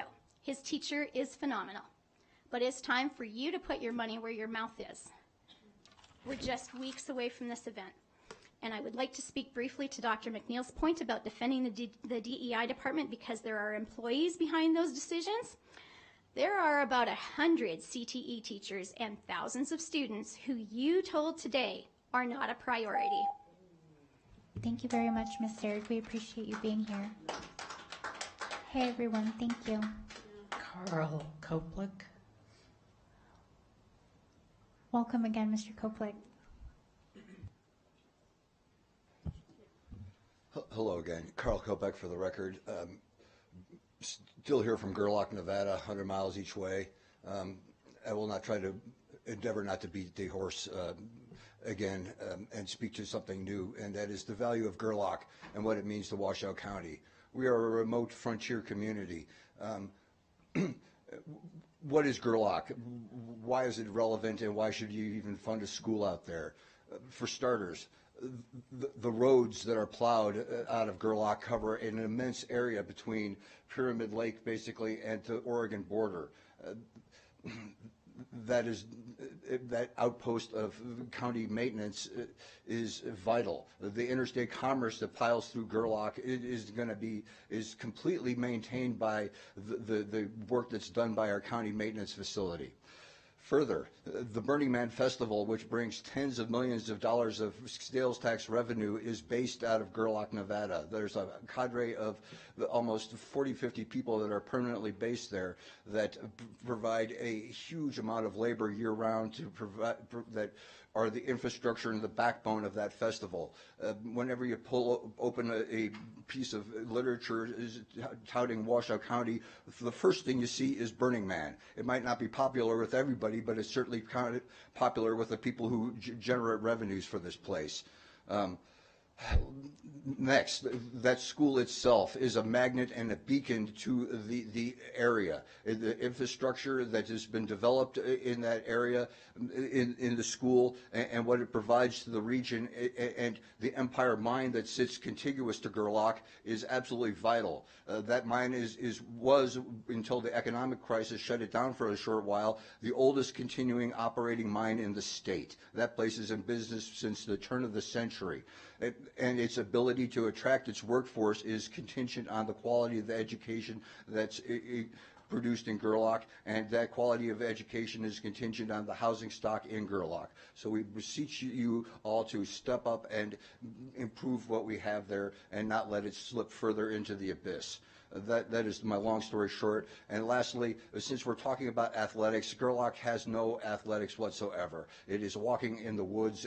Well, actually, we have no woods. It's walking in the desert. And I encourage you all to come out and join us. It's a tourist attraction out there, and the infrastructure to staff that tourist economy is contingent, again, on having a school to draw the magnet, to draw the population, so we don't become a ghost town or the next worst thing, which is a town that's upside down economically and just hanging on by our fingernails. Thank you very much. Appreciate it. Thank you very much, Mr. Kopek. We appreciate you being here and speaking twice, truly. Valerie Fianaka. Welcome again, Ms. Fianaka. Thank you. Almost dinner time. I just learned about this CTE situation as Karen was speaking, but my business and my two oldest sons just spent, my business donated all the supplies for this FFA competition, and my son spent an entire weekend to judge and host the horticultural competition for the FFA. And I think those 400 kids that competed, not all 400 of them won, obviously, but that's got to be an absolute letdown to those kids. They came from all over the state, by the way. They're not just from Reno. They came from all over the state to compete here in Reno. And back to what I was going to say before Karen did her thing, We have a real disparity between our proficiency scores and our graduation rates. And at one of these meetings, I would really, really, really like to get an in-depth explanation from whomever you guys want to call in here to explain that to me, because they don't meet up anywhere in my mind. And I don't understand how that jives. Every meeting I hear nothing but backslapping and congrats. And I appreciate that positivity, but some realism would be greatly appreciated, especially for those of you running for re-election. We got to start talking about it at some point. You can't just have an 83% graduation rate and only 40% of the kids are proficient in math. That somewhere doesn't line up. At some point you have to get the kids failed and have them learn the material. You can't just keep passing them along and graduating them and telling us that it's all okay, Mrs. Fianaka, it all matches up. It doesn't match up. It doesn't match up. Or explain to me how it matches up, because I might just not be getting it. I might be stiff in the head. I might be getting old. We all know I'm getting old. Thank you very much, Ms. Fianaka. Sandy Tibbet. Welcome, Ms. Tibbet.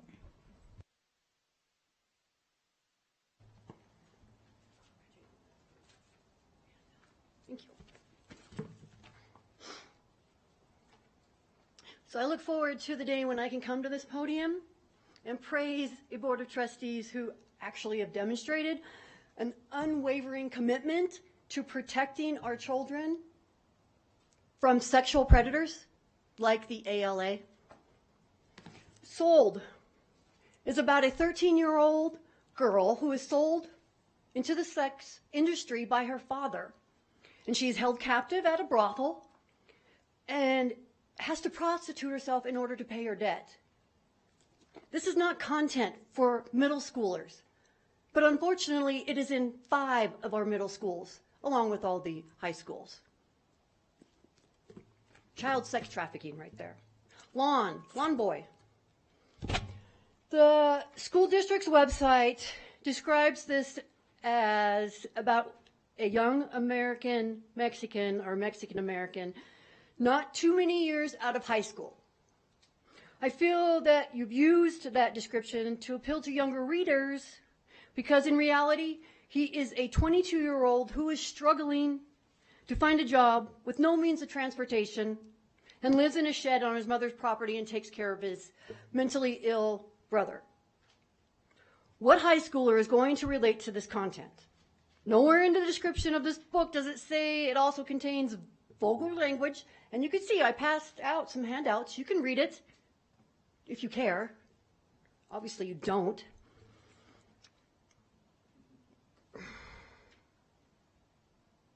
So, it contains the vulgar language, drug use, drinking and driving, losing one's virginity, dick sucking in the 4th grade, and liking it.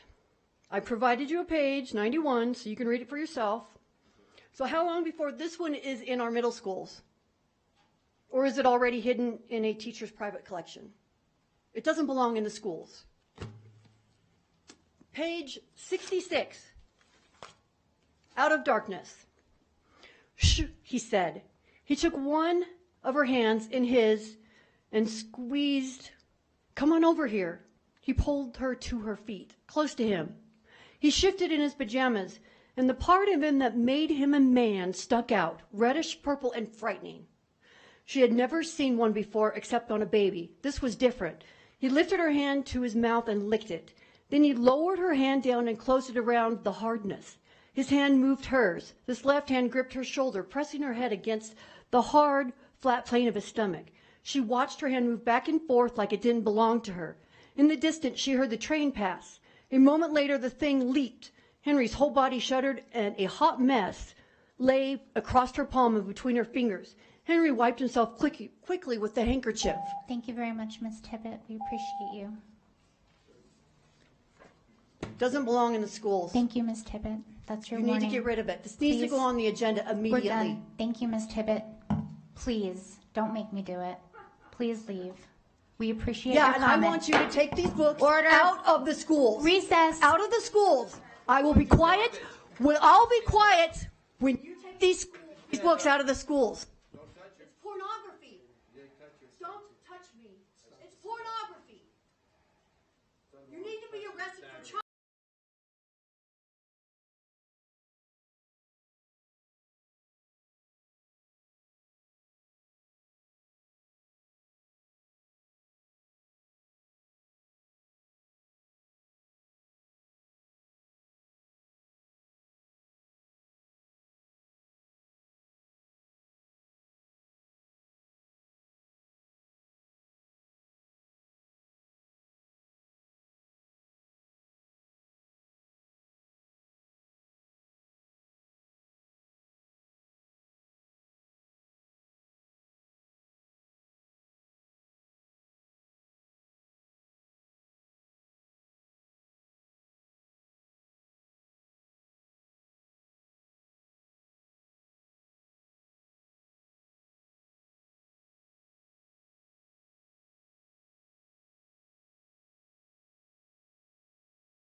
right, everyone.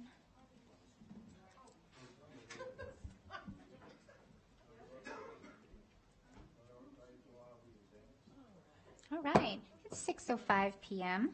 on Tuesday, April 9th, 2024. I'm going to call back to order this regular meeting of the Washoe County School District Board of Trustees with a reminder to all of our guests that this is a public business meeting of the Washoe County School District, and we're in service to kids. We had a fascinating conversation today about bullying and behavior and the things that we saw. I'm going to give everybody a warning, and then I'll have you removed. Please, this is decorum. So for everyone in the audience, please. So as you come up to give your public comment, we're very interested in what you have to say. You'll have 3 minutes. And then I would really prefer to not have to provide warnings to anyone, but I will provide one, and then you will be asked to leave. Thank you so much. JJ, can we please continue? Stuart Handel. Stuart Hanty. Sorry. Welcome, Mr. Hanty. Welcome. Yeah, I'm just really kind of appalled about what just took place here. I've lived in this valley for almost 50 years. I went to high school here when school was fun, when people respected one another, when students respected one another, when students respected teachers. And now you have this garbage that takes place here with sex trafficking, pornography in books, drugs, violence taking place in schools. There's a root problem, and it's all on your shoulders. All on your shoulders. And I know some of you in this room. What are you doing about it? I don't have any kids in school. I'm up here to make some general statements. I'm really disgusted I have to come up here to make general statements. You all should be ashamed of yourselves for not doing what's right and taking the problems by the horns and taking care of them, or allowing students to be murdered, beaten up, teachers to be beaten up, drugs to be rampant, gang problems. I'm just disgusted. You only care about your salaries and your positions. Susan Enfield was a red herring, folks. Did you guys get all buffaloed by that? Really?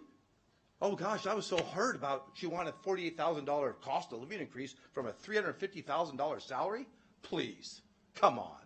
Who gets to have a $350,000 salary and boot scoot boogie 2 years later? Yeah, my heart goes out to her. I want to make one more final statement. I've known Sergeant Jeff Church for many years, 30 plus, I believe, Sergeant Jeff, 30 plus.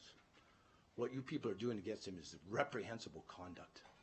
You all should be ashamed of yourselves. In fact, you ought to just take a look in the mirror. But I doubt when you look in the mirror, you'll see a reflection. Thank you, Mr. Handy. Jeff Church. Welcome, Mr. Church.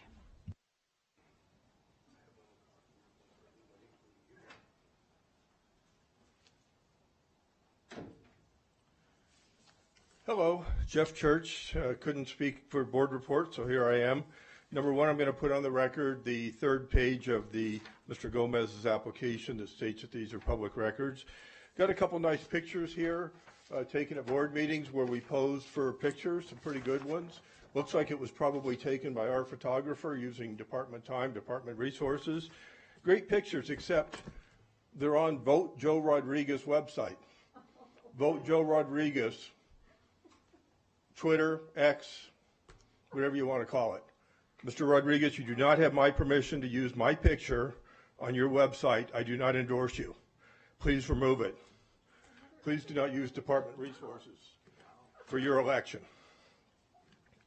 So what I really want to talk about, I have for each of you simply 19 pages, not hard to read. I was subjected to 90 minutes of personal attack at the last meeting with no ability to really defend myself. So there it is. Please read it. It's only 19 pages. I go over it in detail, why it was false accusations, why many of my complaints were founded. I'd love to have 90 minutes. I'd love to have 30 minutes to go over them. The most important part comes on page 18. You folks did not recuse yourself. You did not disclose pecuniary interest, that you're running for re-election, that you were represented pro bono by McDonald Carano, who represents the district. We paid him about $130,000 last year. Most importantly, as I reported last time, there was a whistleblower I asked to put that information on the record, and the lawyer said I couldn't. Well, here I am. That whistleblower spoke to me in person and specifically implemented Board President Smith in the conspiracy against me to fabricate. And those pictures are right there. I was nowhere near those two women. I was sitting right there when that incident happened. The whistleblower indicates that Trustee President Smith personally conspired against me. No wonder she voted to not have an investigation. She has a pecuniary interest in this. We are prepared to release the name of that whistleblower so you can investigate, but of course you don't want to. Go through there. I've got 32 seconds. Various complaints. Said I had to pay attorney fees to the city. Judge rules City of Reno must pay police officers legal fees.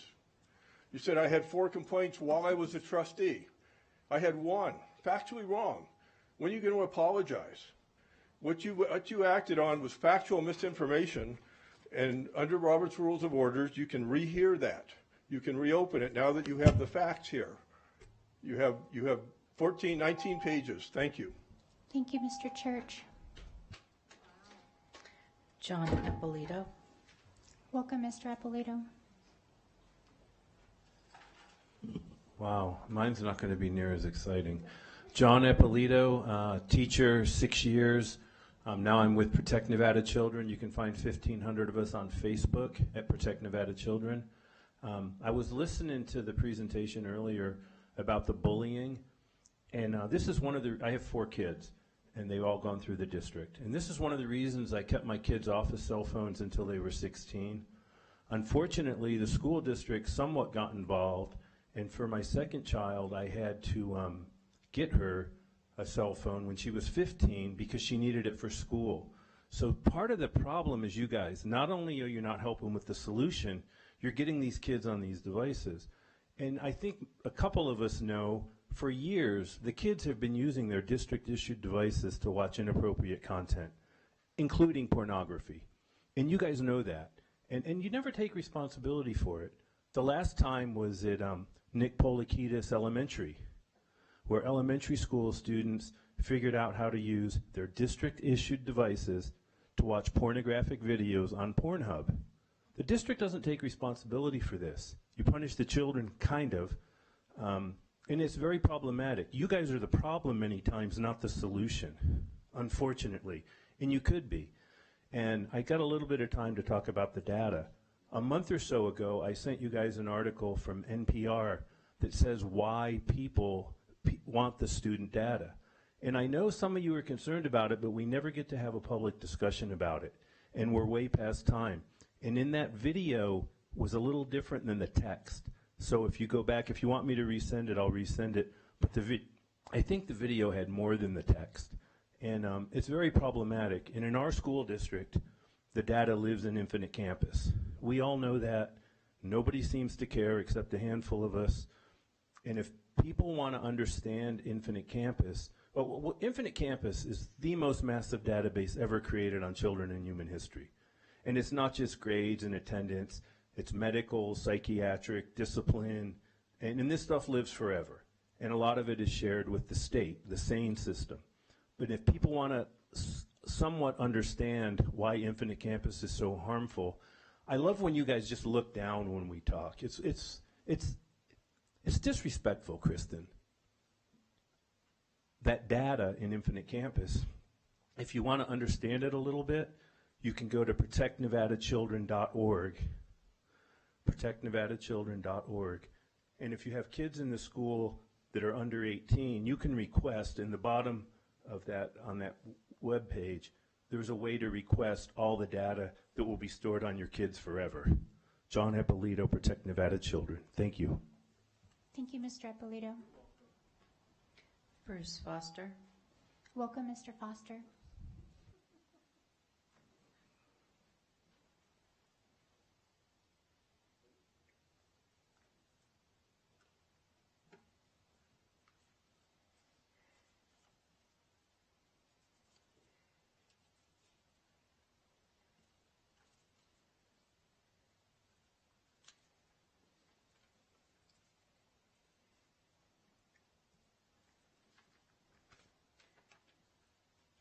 Yeah, good afternoon. Bruce Foster for the record, and here we go again. Why am I here? First of all, I just read an article, and this is Reno, the liberal rag that we can get online, that syphilis and STDs are exponentially going through the roof here in the state of Nevada. Another point that I wish to bring up is, my word, there's another article that parents don't trust teenage babysitters. Wonder why that is, huh?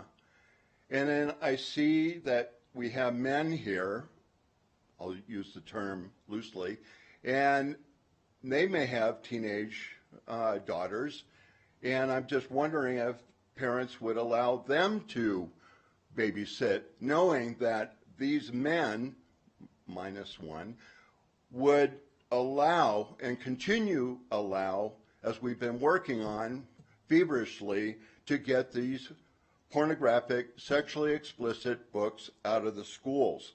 I have a book here that I brought. It's Looking for Alaska. It's in all your high schools, and it is on basically ALA Banned Books Week Challenge in Washoe County Libraries, and it's under young adult verbiage there. And I just do have a few choice pages that I can read, but this is all about a very promiscuous young gal that is, her name's Alaska, and all her tricks and escapades with another guy called Pudge. And if you can imagine closing your eyes and a 14-year-old reading this.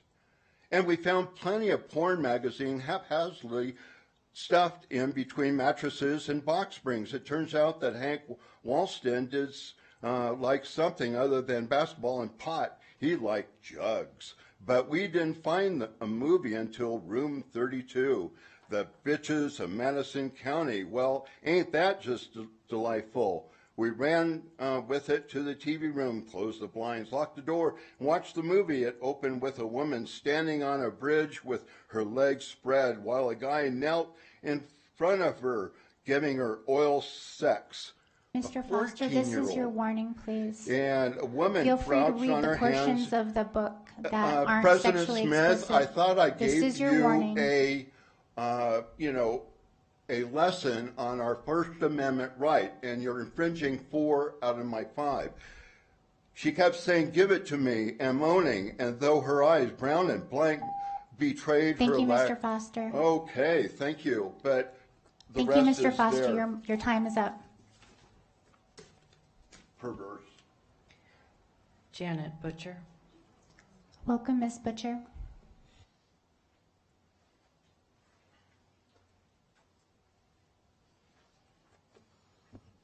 Janet Butcher, for the record, please enter my comments verbatim per NRS. Find it interesting that you would have to jump up and waddle out like little ducks out of the room for listening to something that you are allowing children to read.